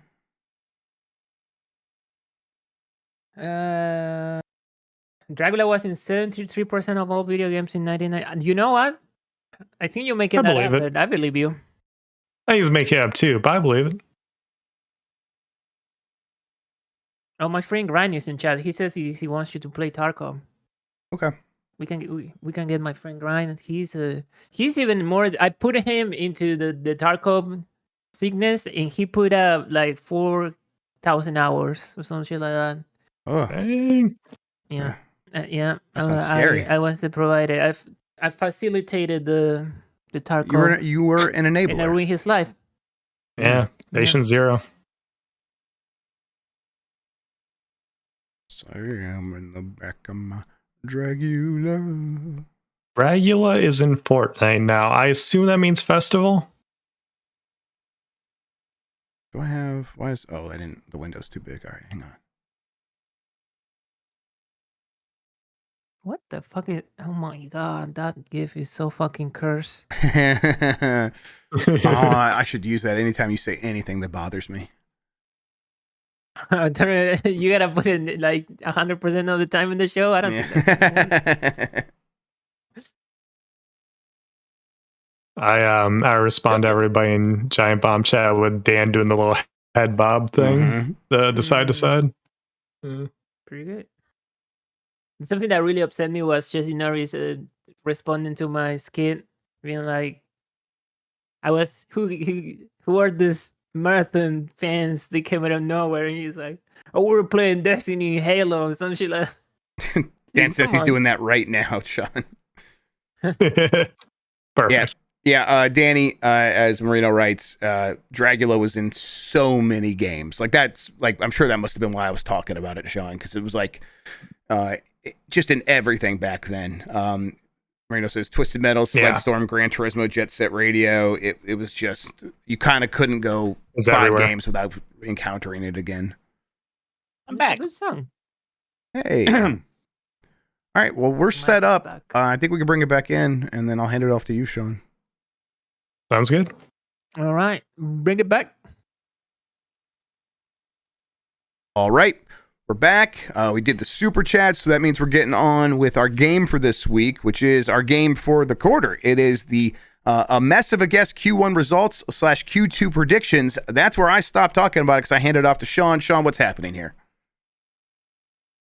Mike, you think dogs don't have souls? Look, I don't know if I think people have souls. So don't worry. Okay, fair, very fair. Gotcha. All right, that's right. It is time once again to play this game that a friend of ours from the community, the Uncharted Wolf, puts together. This is a mess of a guess. It's where I can scroll down to the rules. Game Mess, both the boys in here and then in the community, I'll address that later. Everyone's given a list of 11 different games coming out in the first quarter of 2025, and the job is to predict their scores, their Open Critic scores for each game. Scores determined by its top critic average on Open Critic. Whoever gets the closest to the final score gets 1 point. If you get it exactly right, you get 2 points. And if you didn't think a game would come out by the end of the first quarter, you can say, will not release and get double the points. So let's get into the results here. Game number 1 was Kingdom Come Deliverance 2. Mike went first here. Mike said 85 and Jeff said 84. Mike was right because it actually got an 89. Did pretty well there. So nicely done, Mikey. And shout outs to Dr. Lynch in the community for getting it by correctly predicting 89. Well done. Nice. Yeah. That's a game I think I might want to try again. I need to try it at all still. I've been now that I have the new computer finally set up, something I've been meaning to do. All right, game number 2 was Civilization 7. Jeff going first there. We go back and forth. Jeff went with an 86. Mike went with 87. Came in a little lower, presumably because of some of the issues that game had. Still at an 80, though, is what came in at. So Jeff gets the point there. And in the community, Dr. Lynch, a guy with 83. Well done. Yeah, that's one where I think I remember feeling relieved that Mike went above me. Yeah. I think this game's really good still. I get people's complaints, but the way they act, you think this game was a disaster, and I still think it's a lot of fun. Yeah. I should have known. Game number 3, Avowed. Yeah. Mike went with 82. Jeff went with 83. A little optimistic there, and came in just a little bit lower at an 80. So Mike gets the point, and Teriyaki Blues, Zool, and Steve all got exactly right in the community with 80. Now, look, Jeff, you should have won this one, I think, right? But I think an 83 might be a better score for this game than an 80, but them's the breaks. Yep, that's how it goes sometimes. Yeah, looking at the score breakdown, couples like 7s and 6s somewhere in that neighborhood. So, yeah. Also, some of the way the scores are calculated, like a 3 out of 5 equating to a 6 and stuff like that. So you're blaming GameSpot. I see what's happening here. Oh, well, Game number 4, Like a Dragon, Pirate Yakuza in Hawaii. Jeff went with 80. Mike went with 82. You both win because it's split the difference with 81. Shit. Both winners. Has that ever happened before? I think so. It must have. Oh, it's definitely happened. Yeah. It's like, ironically, it's like almost any time that you guys leave a gap. Exactly in the middle. There sure are a lot of 80 and 81s happening this month or this quarter. I mean, yeah. Also, shouts to Zool, Villain, Mac, Downprez, and Low Rule for correctly predicting 81. People always yell at us for you always do 80s. I'm like, well, I think it looks like we were onto something. A lot of 80s lately, turns out. Jeff. We did specifically get called out for that this time. Oh, wow, eat shit, commenters. Game number 5, Monster Hunter Wilds. Mike went first. He said 90. Jeff went a little lower with 89, and it paid off because he got exactly right. It did come in at 89. Yeah. Nicely done, Jeff. And nicely done to a bunch of people in the community. Sorry, I'm not going to name everyone on some of these, but a bunch of people said 89 and got those double points there. That felt like a coin flip, right? That one's like, it really could have been either one of those numbers. I think you were right. Especially, I think the game's more of an 89 than 90. Part of me thinks that 89 might be a little. I don't think it's a bad game at all. I think it's a good game, but right. I mean, it's the kind of game that reviews well. That's what kind of game that is. Yeah. I maintain it's a very good video game. Yes. It's just not necessarily what I want out of Monster Hunter. I think I remember a lot of people as well. Really struggling 89 or 91. I'm glad I went with 89. I'm not. Yeah. I'm upset you did that. Game number 6, 2 Point Museum. Jeff went first with 79. Mike went with 80, and I think paid off. Mike really likes that game. A lot of other people did too. 85 on Open Critic. So nicely done there, Mikey. And shouts to Breadfish for nailing it with 85 in the community. This is one that we had a research, right? I should have researched because the 2 Point game's always reviewed better than I realized. So really blew it there. Yeah, was this? I think Mike might have done the research actually, like On this afterwards one? or something. Maybe. I forget I think exactly I did, but how that after worked. After Jeff went, maybe. So I was like, Right. Yeah, 'cause I went don't know. first. Yeah. Like he used his already or something That like sounds that. right. Yeah. This is a very good game, and it deserves that 85 for sure. It's fantastic. There you go. Game number 7, Split Fiction. Mike said 90. Jeff took the under again with 89. This time it pays off for Mikey because he nailed it. It was exactly 90. And once again, a whole bunch of other people in the community said 92. So shouts to y'all on the video version. You can see your name. Oh man, that feels good. This is a close one so far, Jeff. I have 6.2 of 4. It's intense. It's gone back and forth too. So let's see. All right, game number 8, Assassin's Creed Shadows. Jeff went with 85. Mike went with 84. Came in a little bit lower at 81. And Mike gets the point there, as do, once again, a bunch of people in the community. Look, Jeff, we should have guessed closer to 80. Yeah.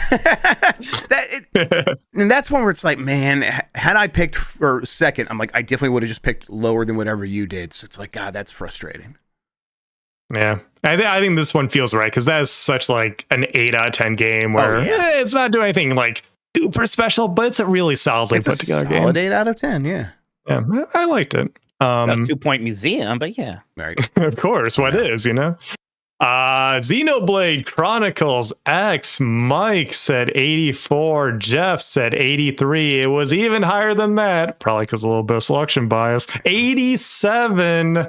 And Sam's name in the community also said 87. So congrats to them. Congrats to Mike for the point there. These games always get reviewed maybe a little generously, I would say. It's how it always kind of comes off to me. So 87. Wow. Okay. Yeah, that's really high. Yeah. Game number 10, Atom Fall. No way. I believe this is a game where you guys were like, what the hell is this? I remember it was close. You've been eating shit ever since then. Yep. And also, did we even know? I think I think you barely knew what Atom Fall was when you picked this number. Neither of you knew what this game was, as I recall. Jeff said it would be 80. Mike was like, whatever, 75, I guess. Mike got it exactly right with 75. Let's go. That is also 75 is the most like, I don't know what this game is. It's probably a 75. Like before we knew what Blueprints was, I think we both of them like 75. I don't know. Right, exactly. Well, that was it for the quarter. I think we don't have another one after this. Wolf points out, I should point out that Mike had no idea what Atom Fall was before predicting the score perfectly. Yes. Okay, we do have more.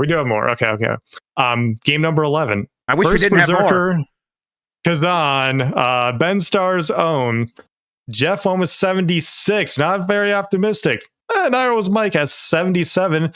But the reviews came in pretty solidly at an 81. Why'd we go away from the 80s? Rewarded for going over. Why you keep moving away from 80s, dude? You know what I love is that, per the insistence of Jeff, is that it's now an accumulative score for the whole year, too. So it's not just 1 point I get for winning this quarter. I don't now. recall that. That doesn't sound like me. Being quite insistent on that, actually. Anything can happen. Special shouts, Chuck Towski and Shoji Koto both nailed it at 81, so good job there. That was it for the quarter. And the winner is, of course, nobody, because we're not doing that anymore. It's cumulative, like Mike just mentioned. Well, you won the quarter, right? So, but it's like, the numbers keep going. No, nobody won the quarter, we just don't keep track of that in any way, shape, or form. Where's the score at right now between me and Jeff? Again, was it 11 to 4? Who can say? 11 to 4. 11 to 4. Oh, wow. And as I always do, I will slowly scroll through the community results if you would like to see where nobody in the community even did as well as me. Eat shit, community. Well, they only get points if they get it exactly right. So. If it's closer than anybody else, if it's closer than the rest of the community, or they get exactly right. Yeah. But in the end, shouts to Zool34, who, let me scroll up here, I believe it was 8 points total. Yeah, 8 points, which is hard to do when you're competing against the rest of the community. Yeah, that's so, super impressive. Hey, that's way better than me. There. So, yeah, it's twice as better. It's a big number. Atom Fall. What's that feel like? All right. on to the predictions for quarter 2. So you guys are predicting, like I'm I a said. Q2 guy. This is my time. You're a Q2 guy. We always say this about you. You need to predict the Open Critic score for each of these games. A deadline for the community to get their predictions in. I'll open up a thread where y'all can put your predictions. Like they said at the top of the show, hey, if you want to get into the community, obviously, join the Patreon, join membership here on YouTube, or sub to any of the Twitch channels, Jeff, Mike, or Christian. That'll get you in there and you can play the game with us all. And as long as you get in before the deadline here, which is when the first game gets reviews, you can play along with us and see how you do. Since there's no quarterly winners anymore, for no reason in particular, Jeff gets to go first and then we'll snake from there. The Jeff Grubb research clause, of course, dictates that you can choose to do research for one game of your choosing. So whatever you would choose to do research for, you got to call it out ahead of time and you can go do some Googling or whatever. See what fucking Gemini or whatever pulls up. If you don't think a game releases in the quarter, you can say will not release and get double points. Boys, are you ready? Yeah, let's do it. All right. Game number 1, Claire Obscure Expedition 33. This will be Jeff first. Okay, I go first. Yep. All right. Make sure I didn't read that wrong. Yes, Jeff goes first. I think it's gonna do well. But it's like it's really tough to think like, can it do that well? So I'm gonna go with a pretty high score. I'm gonna go with an 88. Okay, Mikey. I would have liked to have picked 88, honestly. That feels pretty good. I think that's good. That feels good because it's like I was just going to review better than Metaphor Fantasio, and I think that was like an 89, maybe a 90. I don't remember. Oh boy, it's like I feel like 87, but boy, I feel good about this game. And I think there's some people who've been wanting a game like this for so long. I think that as we see, the JRPG freaks are going to play this game too. I think they're going to be really excited about it. They're the ones who are going to be reviewing it. I'll go 89. Screw it. All right. I wish you would have gone lower. Personally, I'd feel good right now if you had gone lower. So damn. RPGs have been a bit of a tear. Mike might be on something. Yep. Oh yeah, for sure. All right. Next game, Fatal Fury, City of the Wolves. Mikey, you're more in tune with fighting games. Maybe you'll know where to start us off here. Yeah, interesting. Because I think the Kate game is mechanically going to be very sound. I wonder how good the online stuff's going to be. I don't think it's going to be like a Street Fighter 6 in terms of being received very well by reviewers. I think that there is some of the stuff with these guest characters that's leaving a bad taste in people's mouths. I will do the chat special and say an 80 for Fatal Fury, City of the Wolves. Everyone's favorite. All right. Everybody's favorite. Jeff, what did you go and grab there? Jeff, what you got there? I just grabbed my Fatal Fury bag here. Let me just get it out real quick. What the heck is this? Oh my god! What the heck is this? You're getting Saudi swag? I'm getting Saudi swag. Oh my Show god! that you have that? I think so. Yeah. I mean, there's no Okay. embargo here. I don't know. Yeah, That's usually why they send it, so that people show it off. So Yeah. they probably people didn't show think it I was going to say that about it, but that's why they sent it. What the hell's in here? Let's see here. Oh, there's a gun. Oh no, that's not a gun. Pointed at you. Is there a soccer ball? Is this a scroll? What is this? Yeah, Probably. It's like a scroll. Is that a mouse pad? Oh, look at that. That's neat. There you go. The characters. Are you invited to the King of Fighter tournament? I don't know, but I'm gonna toss this aside. Hey, stop sending us bags. You all send us bags. I have too many bags. All right, let's see here. So, Mike, what'd you do? 80. Ooh, that's tough. Shit. I do feel like I probably have to go lower. I think this game's gonna have a little bit of an uphill battle. I think, I'm gonna go 79. I think that's maybe the right thing to do. Get the bag. All right. I'll forward it to you, Sean. Game number 3, Metal Eden, Jeff. What? Yeah, you never mind. heard the man. 75. Final answer? No, hang on. All right, let me think. What the fuck's a Metal Eden? Do I want to research Google's this right even? there. Google's right there. I know. Let Me think. I know. One. I'm trying to think like what else is even coming out in this month that like you know what? I know nothing about this. I'm going first though. That's the problem. If I research it, then Mike gets it. I'm just, you know what? 75. That's my final answer. All right. Mike. 7D. Oh, Mike is saying no. No confidence here. All right. All right. Can I Google it now that we've locked our things in so I can find out what the hell this thing is? Well, you know, yeah, it doesn't matter. Why not? Right, cool. Yeah, at this point, why not? Right. Yeah. Metal Eden. I'm pretty top in the shooters and stuff. I don't know what this is. I assume it's like a Korean-made FPS shooter thing. I know the name. I cannot like put any screenshots cool. or video to it. Oh no! It's Doom Eternally-ish. Yeah, it looks like Doom Eternal with wall It running. also just has it also just has a release date of Q3 still, so we don't even know what's coming out. Oh man, maybe it won't even come out. All right. Well, speaking of Doom the Dark Ages is game number 4. Mike going first. Our Doom expert, having just done a discussion for the Game S Game Club. Yeah.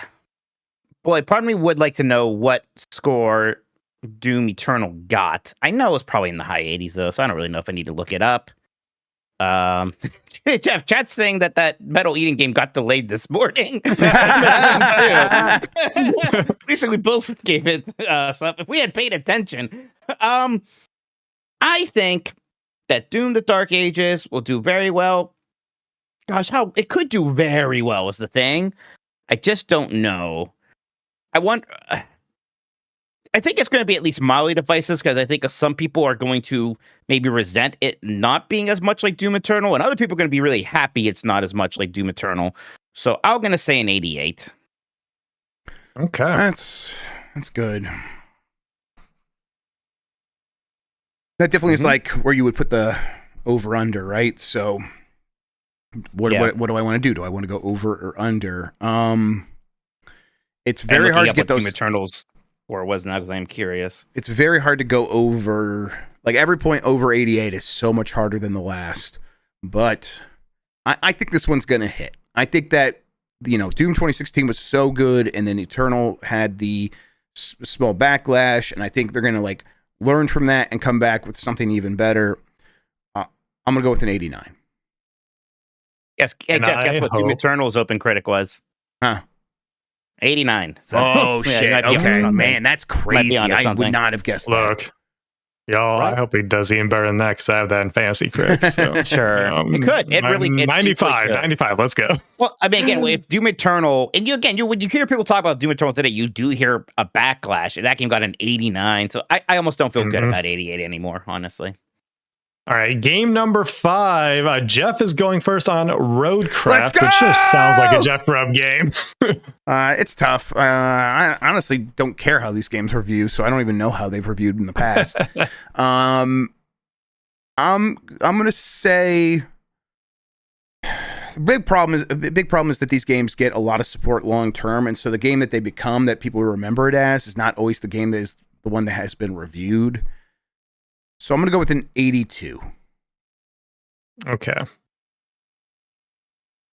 I think that Jeff has bad taste and his games are stupid. So I'm going to say an 81. That's fair. That's 81. That's definitely fair. But it's Roadcraft. Who gives a shit? Okay, not both of you have locked in. I can say this way you guys know when to use the research clause. There are 12 games in order. I don't know if I mentioned at the top. That's good to know. There's 12 games total, or there's 12 games left? Total. Okay. Game number 6, Mike going first on Elden Ring Night Rain. Yeah, that's interesting, because I do think this is going to throw some people for a bit of a loop. I think some people aren't going to like what this game is, which is a weird co-op Fortnite Elden Ring thing. I think some people are going to be into it a lot. I think a lot of people are going to say this maybe doesn't have a lot of legs. So it's going to do well, but it's not going to do From Software well. So I think an 81 is maybe fine for Night Rain. Oh, I'm very happy to take an 82 on that. I think anything. I think it's probably going to like not do as well as a FromSoft game and be like 85. So, but I'm going to go with 82. You're probably right. Freaking FromSoft. As Elden Ring. Yeah. Yep. All right. Game number 7, Lost Soul Aside. Jeff going first. All right, going to the Google. Soul Aside. I'm glad you're doing it. You sack of shit. Okay, you know what? Let's see. I'll go off after you do your research. Sure, absolutely, yeah. Oh, weird. Okay. Huh. Let me see what else saved in here. And take a look. What else did the studio do? Yeah, that's a very interesting question. Nothing. Let's see. Take a look at that. Okay.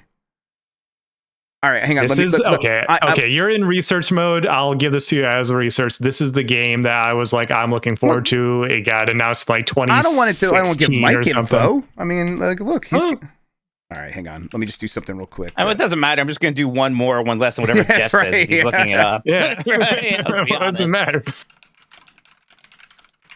Sorry, I just need to look up one thing real quick. Guys, what, you making a spreadsheet over there? I know. I'm just trying to like find a comparison point real quick. I got one. I just need to look up its score. Ah, interesting. Okay, let's see here. Oh, so I think Wolf is right. Wolf's saying in chat, you guys forget games 10 minutes after you see them. Yeah, I forget games while I'm looking at them. All right, a lot of them are forgettable. I'm gonna go with an 82. Okay. I'll go with an 81 again. Hey guys. Yeah. You've done 82 and 81 3 games in a row here. Yeah. Well, there were so many 80s and 81s in Q1. I regret not doing it more, Sean. Yeah, all right. Maybe I should have known for Elden Ring. No, I think that sounds right for this. I think some people are gonna really love it, and then some people are Stellar gonna Blade got an 82. I think they'll average. So I went. Yes, exactly. I think it's gonna be a Stellar Blade type of situation. Yeah, this thing's missing something that Stellar Blade had. Yeah, but it'll help with the reviewers who have to be like, I don't like the boobs. I swear. Look. Some people have played this, and some people say, the combat though is really, really good. So yeah, PlayStation's publishing it, so I bet it's good. It's true. Yeah, this is the game. One dude made it. PlayStation was like, one dude made this, and they picked it up, and yeah, it got transformed into this finally coming out in like a month. Anyways, game number 8, Deltarune chapters 3 and 4. Mike. Oh, how are these getting reviewed? Yeah, interesting. I guess that's kind of one thing. Huh. I mean, episodic, right?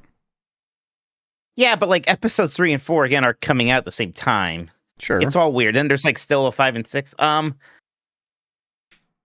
Oh God, this is weird. Part of me like wants to look up what Deltarune Chapter 2 did, for instance. I know people like him. They don't like him as much as Undertale. So Wolf is saying that 1 and 2 got reviewed together, so we're assuming that 3 and 4 get reviewed together. That's fine. People do like these. I'll say an 80. Seems high, but 86. Oh, shit. Okay. I was hoping you'd go lower, because it'd be very easy to go higher if you went like 81 or 82 again. Mm-hmm. 86 is rough. I think I have to go 85. 85? Gotcha. I'm glad you went lower, honestly, because I don't know. People are freaks. I know for sure. Guys, I love the curveball here. Wolf threw you with the next one. Jeff, I need you to tell me what you think. Nintendo Switch 2 Welcome Tour will get. That's a paid ass game.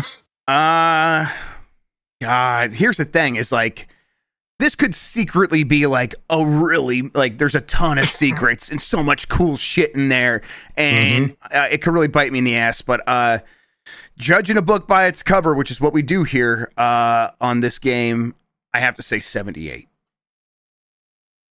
Okay. I think that people are going to actually think about the price of this one too, and there's going to be like some indignation about that. It's going to actually be reflected in the scores. I think 75. I honestly maybe lower, but I'll play 75. Okay, I was going to say that's the easiest 77 ever, I thought, but all right, 75. Gotcha. I'll go even lower, yeah. Yeah, maybe you'll get exactly right. Who knows? Game number 10 on the other hand is Mario Kart World with Mike going first. Oof. It's going to be high. It's going to probably be in the 90s. I could see this game getting so many 10s, honestly, that it could be really high in the 90s even. So it's like wild to be considering things like 97.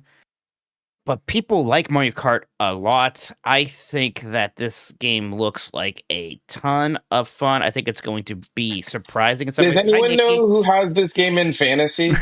I was just going to bring up, can you believe that Nikki got this going 4th in Fantasy Critic? We are idiots, Mike. Does anyone? We're so stupid. Let me just look on the website really quick. I'm so mad. I should have picked this instead of Mario. And Nintendo 2 has it. Nintendo 2. Yeah. It's a Nintendo You picked a game 2 that has isn't it. coming out this year. At least I picked Doom. I was doing That's so tough. well in fantasy. I was doing so well in fantasy. That's so tough. Anyway. Congratulations, Nikki.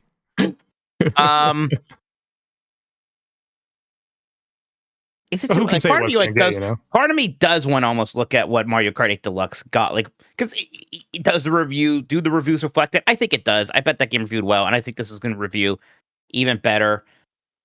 There are I would say only 2 95. games after this, just as a reminder, and Yeah, you still have 95. your research. Okay, 95. That's shit. 94. Yeah. I think this one could easily end up being like a 91. Yeah, this may be safe. I maybe went too high, but I don't know. I just think it's going to be I don't think you went insanely high. Like, had you gone 96, 97, that would have been really easy. Yeah. This could also very easily be a 95. But I think it's, I think the thing you said about the price, some people will want to put that into the reviews. $80. Yeah, you're right. I should have thought about that. All right, game number 11, Mind's Eye, Jeff. Yeah. Yeah, just give me that 80. Give me that solid round 80. Mike? Jack, did you know what this game is? I do know what this game is, yes. I am going to Google Mind's Eye. It is from Checks out, Leslie yeah. You're gonna Benzies be so and mad. Build a Rocket Boy. Former Rockstar employee Leslie Benzies has got his own team, been making game for a long time. It's this an open world crime bullshit. game starring Jay Uso. Well, not really. Okay. Give me the what did you bends. give it? 80. You went with 80. It's like you could so easily see this being a mess, Yes. you know? I do. I think it could easily be a mess. But, like, maybe I need to be slightly more optimistic and say 81. I don't have great faith in that, but we'll see. I honestly have no idea. It could go either way. Yeah. No Okay. idea. Last one here. Mike goes first on Death Stranding 2 on the beach. Oh, shit. I wish I saved it now. I'm like, what did Death Stranding do? I think it did, like, it did pretty well. Maybe like A6 or say A7, my guess, Death Stranding 1. Gosh, I'm tired of Kojima's bullshit a bit, and other people just aren't. That's the thing I gotta keep in mind here. They just aren't tired of it in the way I am. Some of them will be, but not enough for this game to get an 87. 87. Yeah. That's a good guess. I'm gonna go 88. I think that, you know, sequel, building on it, chance to do a lot of new stuff while building on all the old stuff. You know, they've been working this engine for a while now. I'm gonna go 88. I think this game's gonna be very good. Okay. Well, that brings us to the end of the prediction segment. Let me pull my little spreadsheet up here so everyone can see what the boys predicted for each game. And I'll read it off for the audio listeners. So going down the line, Claire Obscure, Expedition 33, Jeff said 88, Mike said 89. Fatal Fury, City of the Wolves, Jeff 79, Mike 80. Metal Eden, Jeff 75, Mike 70. Doom, The Dark Ages, Jeff said 89, Mike said 88. We have a theme here. Roadcraft, Elden Ring, Night Ring, and Lost Soul Aside all had Jeff saying 82 and Mike saying 81. Deltarune, Chapters 3 and 4. Jeff went with 85, Mike went with 86. Nintendo Switch 2 Welcome Tour. God, stupid that this guy. Okay. Jeff went with 78, Mike went with 75. Mario Kart World, Jeff went with 94, Mike 95. Mind's Eye, Jeff went with 80, Mike went with 81. And last, Death Stranding 2 on the beach, Jeff went with 88, Mike went with 87. Like Wolf says, hope you guys have fun and just accept that Death Stranding is a good game, you nerds. Look, Jeff likes it. I do like it. I just said the sequel's going to get an 87. Hey, come on. Mike, how I remember when we went over the scores last time, and I was looking at mine. I'm like, I didn't feel great at the time. I remember feeling that way. I feel better this time looking at those scores. How are you feeling? Yeah, I don't feel great actually. There's some things. Yeah, I mean, not terrible. No, yeah, it's not. But I get it. There are multiple ones here where I wish I had your score instead. I think I wish I had your Mario Kart World score. I think I wish I had your Elden Ring Night Rain score. So there's a few of those. We'll see how it all shakes out. There's a lot of stuff here I'm just not really sure about. It could go either way. You know, a lot of these we are off by like 1 or 2 from each other. So we'll see. It just depends. All right. Sean, anything else from this? Anything else we got to mention, or should we move on? Nope. Yep. Just a reminder that once again, if you would like to play along with the community, I will be putting up a thread sometime after the show tonight. And then as long as you get your guesses in before the first review drops for any of these games, you can play along. Once again, patreon.com/GameMess. Member here on YouTube or sub to Jeff Grubb, Tolkoto, or Christian_RARG. We'll get you in there and you can play along with everybody and also hang out because we have a fun Discord community. Exactly. All right. Fantastic. And thanks to Wolf for putting this together. Yes, thank you, Wolf. We really appreciate it. Yeah, thank you. And thank you, Sean, for hosting. I appreciate that as well. Yeah. And thank you, Mike, for going easy on me this quarter, hopefully. Maybe we might be able to regain some ground. Keep it interesting, I hope. It's going to, I mean, honestly, it's still a lot of times just going to be a coin flip. I really, I feel more confident. I think that just means like it's going to be closer to 50-50 is kind of how I'm feeling there. All right. Excellent. Let's take one more break. We'll come back, talk about what we've been playing. We'll wrap up some super chats, and then we'll get out of here. All right. You want to choose one out? Ready to go? Bring it back Yep. right away? Yep, I'm good. Right. Want me to leave the stream going so it doesn't break something? Jeff? No, I'll close it on my side so you can do whatever you need to do with it. And let me see here. All right, cool. Yeah, I'll just stop that. streaming then. And then I'll go over here and boom. All right, perfect. Let's go. We're back. Mike Minotti, you been playing anything? Yeah, I did finish Tales of Grace's F remastered on Switch. It was okay. It was fine. There's definitely a point where I just sort of saw it through because I got far enough in it, and I liked being able to say that I beat the game. I don't think it's not nearly as good as Vesperia. It's not as good as Symphonia, the other 2 games in the series that I've beaten. If you're curious about the Tales of games, this is not the one you should lead with. But if you like those games, hey, here is another one that is easily accessible thanks to the remaster. I think they did a good job with the remaster. Again, not a bad game, but it's not one that's gonna stick with me. Like it has a playable epilogue. It's one of those that they think they added when they made the PS3 version of it because it was a Wii game at first. And I was like, I don't need to play that. That's enough of that. But then after that, Jeff, I did a real sicko thing. I've done a real sicko thing here. What have you done? Well, I was like, I want to play another. I like playing the NSO games a lot. I really do. Like I did also play Streets of Rage 1 and eSWAT. I talked about that on Nintendogs. I was like, I want to play something else. I'm like, well, what haven't I played most of these games. But they added all that Koei stuff not too long ago for Super Nintendo. Like I was like, Nobunaga? No, but not though. They did that, Rome 3 Kingdoms, but also Uncharted Waters New Horizons. Right. This is the one I'm most interested in. What is it? Should I play this? I think you would like this game, Jeff, because it is just a straight up, kind of start with very little, with just some money and one ship. Start buying low and selling high. Build up your fleet. It's a compound interest game with arbitrage? It's a compound interest game. It is just like one of those on the SNES. It's sort of the best ways because it just looks like an SNES game. It's got great SNES music. And even, you worry about menus and stuff. Not as bad as I would expect, honestly. Like this game, like in a Romance of the Three Kingdoms, I'm not sure how that all works. Here, it's not that complicated. You're buying supplies, you're buying stuff from one city, you're reallocating sources. It all works fine with these D-pad menus. The flavor of it's fun. Like there's like the slightest bit of story. There's like 8 character campaigns. So I picked some young guy from Istanbul. So right now, really all I'm doing in the game after getting started is I'm buying tapestries or something in Istanbul. Then I'm taking those over to Athens and selling them there, and then buying art from Athens and taking it back and just making sure I have enough supplies. And I'm like, okay, I'm building up money. So then I bought a second ship so I have more room in my hold. And also, like, all the people who invested in me like I got to pay them back sometime. And I'm a bit of a stupid idiot. I promised them a 10 times return, so it's like a lot that I owe them. Man. But there's all sorts of other things. Like they're telling me like, oh, you have to pay 20% tax unless you get exempted from the taxes. I try to go into the palace and they're like, oh, we don't let losers in here yet. So I got to figure that out. There was like a big house. They're like, this big house is empty. Maybe someone will own it someday. You can even accept missions that are like, because there is some kind of naval combat. I haven't encountered that yet. It even told me my ships are good for the sea, but not for open water. So at some point I can maybe have like a bigger trade route that I'm following. I could go exploring and find bigger places. But right now, small ships, small cargo.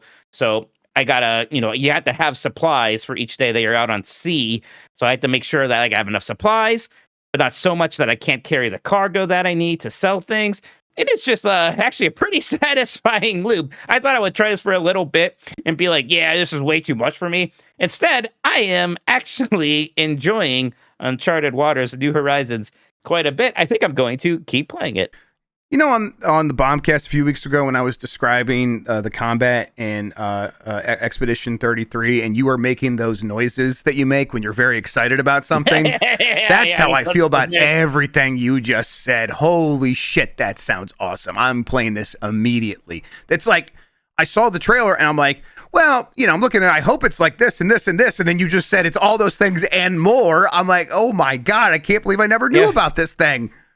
It's just one of those, it turns out. And I'm like, this is surprisingly fun. And again, I love how Super Nintendo it is, right? Like, even like when you're in the town, it is almost like you're playing one of those old school JRPGs. Like you're walking around, you have to go into the tavern to recruit people for your ship. You have to go into the store. You have to go into the dockmaster to buy ships and whatnot. It's not like it's entirely menu based like some of these games can be. Even when you're moving the ship, you are controlling it with the D-pad.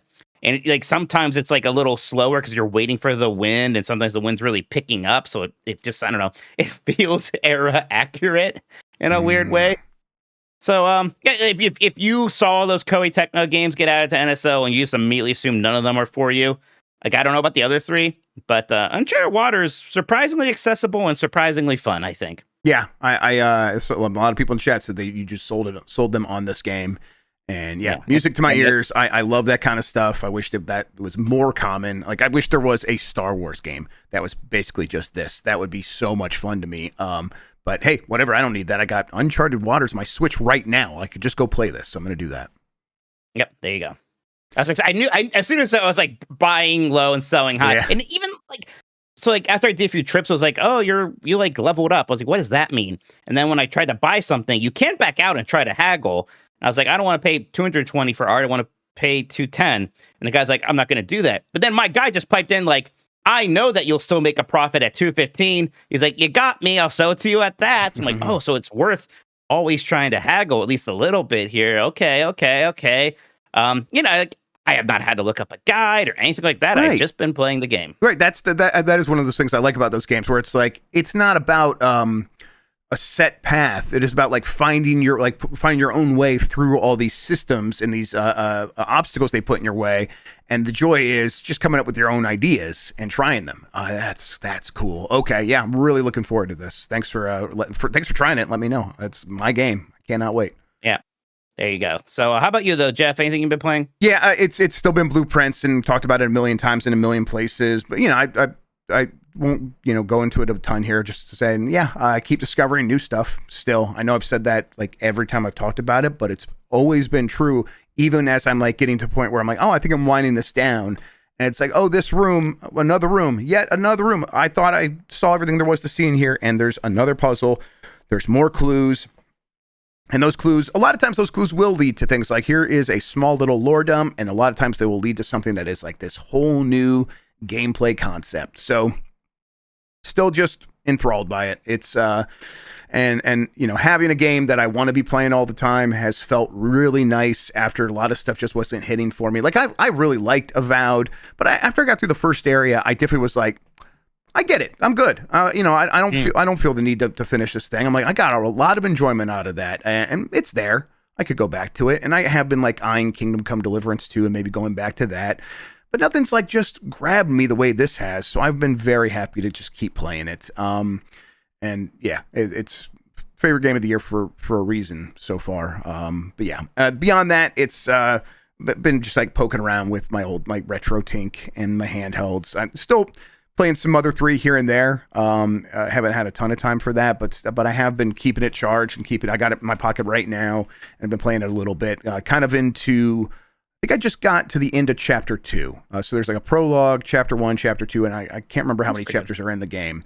But I'm at the end of chapter 2, and it's cool to like just kind of interact with all these characters as like one character, and then get to a point where you're playing as different characters and how they all kind of join the team.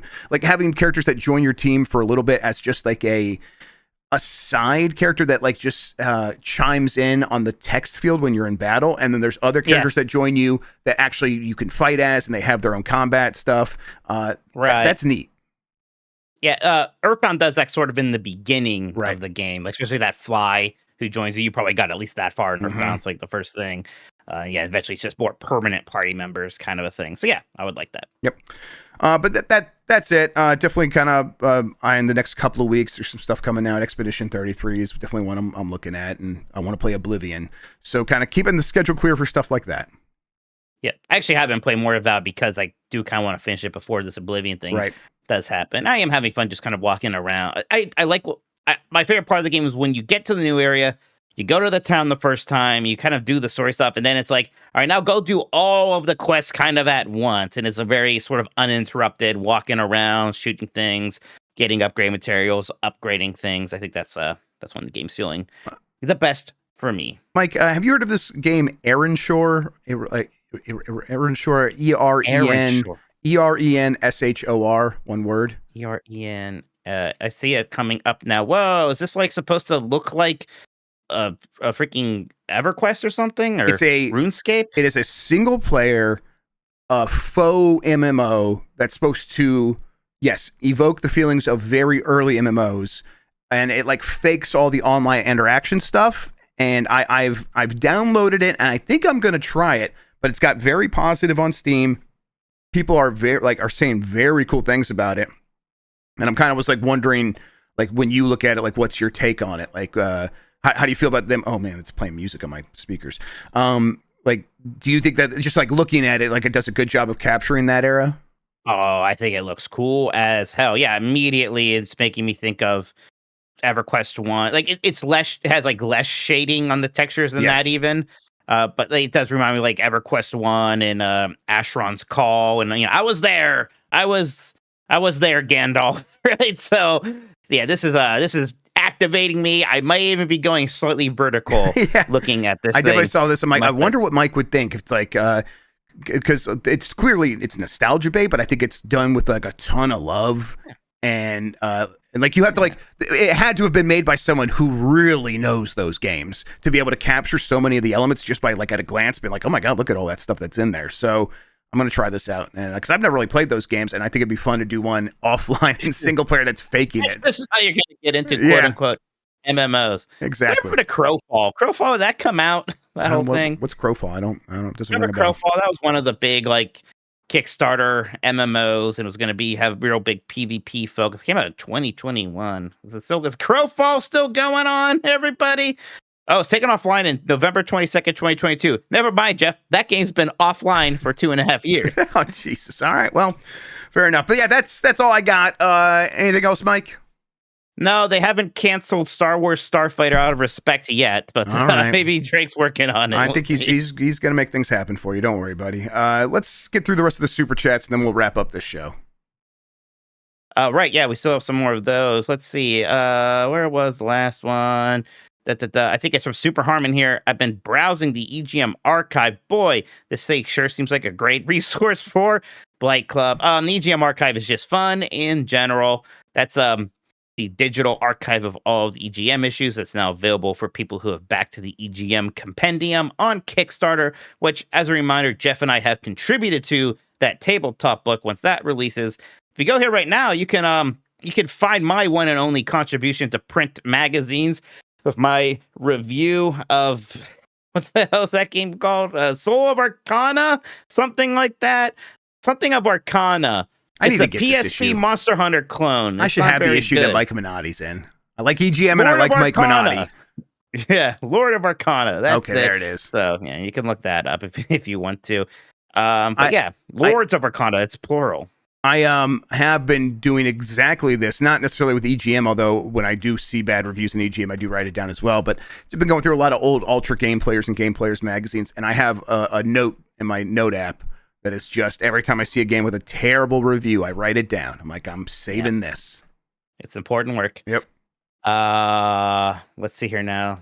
Next one is from Willow Davis. He says, Mike, dogs have souls. You might not, though. Wow. Hey, somebody sent me a clip of Tam from, I think, today playing something and saying that they should ban petting dogs in video games. So now Tam's just trying to steal my gimmick, and I thought we were best friends. What the hell? Right. Hey, yep. Listen, well, if you guys are best friends, you would loan it to him. He's got to ask. Look, Oh, I'm not saying I won't forgive him if he comes, does the right thing. That's a but horrible right now- take. We don't like that take. That's a horrible take. Get I out of agree. here. We should pet more cats and dogs in video games. You can pet more real dogs and cats. Dubious Food says, could Before your GB grandma video kills game... him. Wow. Could GB video game Jeopardy come back sometime? That's Sure. a game mess video game. Yeah. Yeah, it could. It's just we Sean's very busy, I've everybody. been busy. Sean's very busy. Yeah. Also, we're very busy, and like I don't know. Maybe people get this about you and me, Mike, but we're not. We're just bad at getting guests. Like that is actually kind of a stressful thing about it as well. So it's not like dead.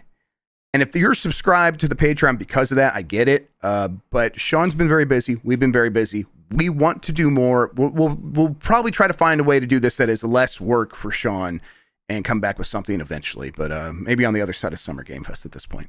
Right. Yeah, we've been talking about it. It's not all talk. I have been trying to like figure it out, but we are like reworking the format. It's not going to be Jeopardy anymore, but it's going to be. We are going to bring it back in some variety as a trivia show that is just easier for me to put together, easier to produce, edit, all that good stuff. So, like Jeff said, it's not dead, but we might.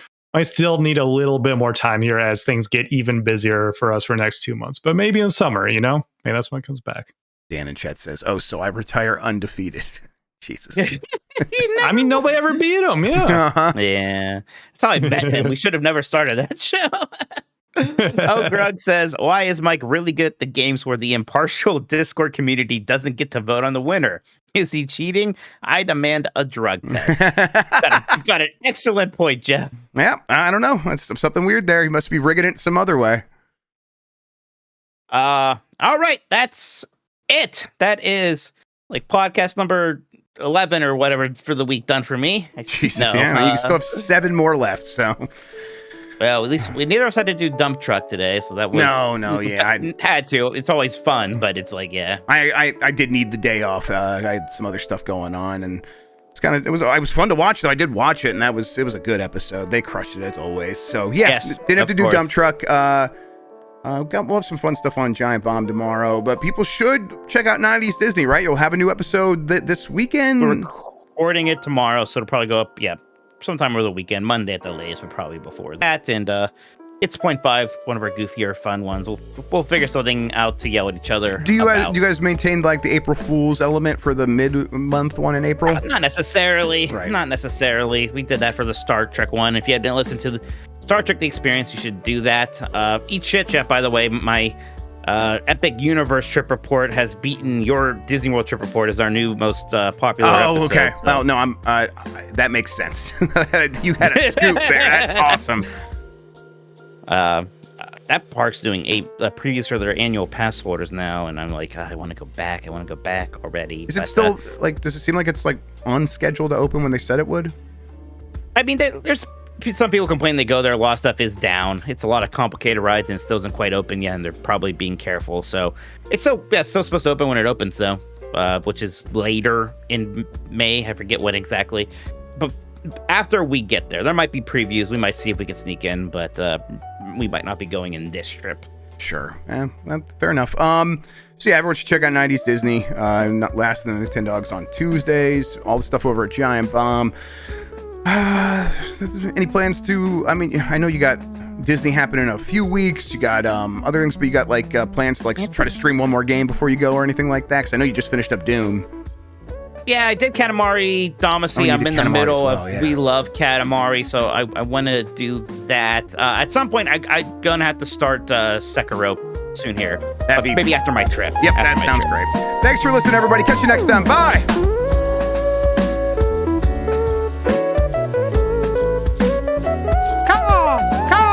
I am an animal.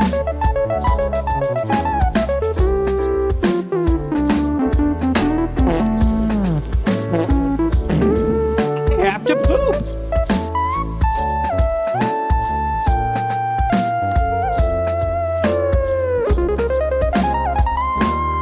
Donald Duck for real?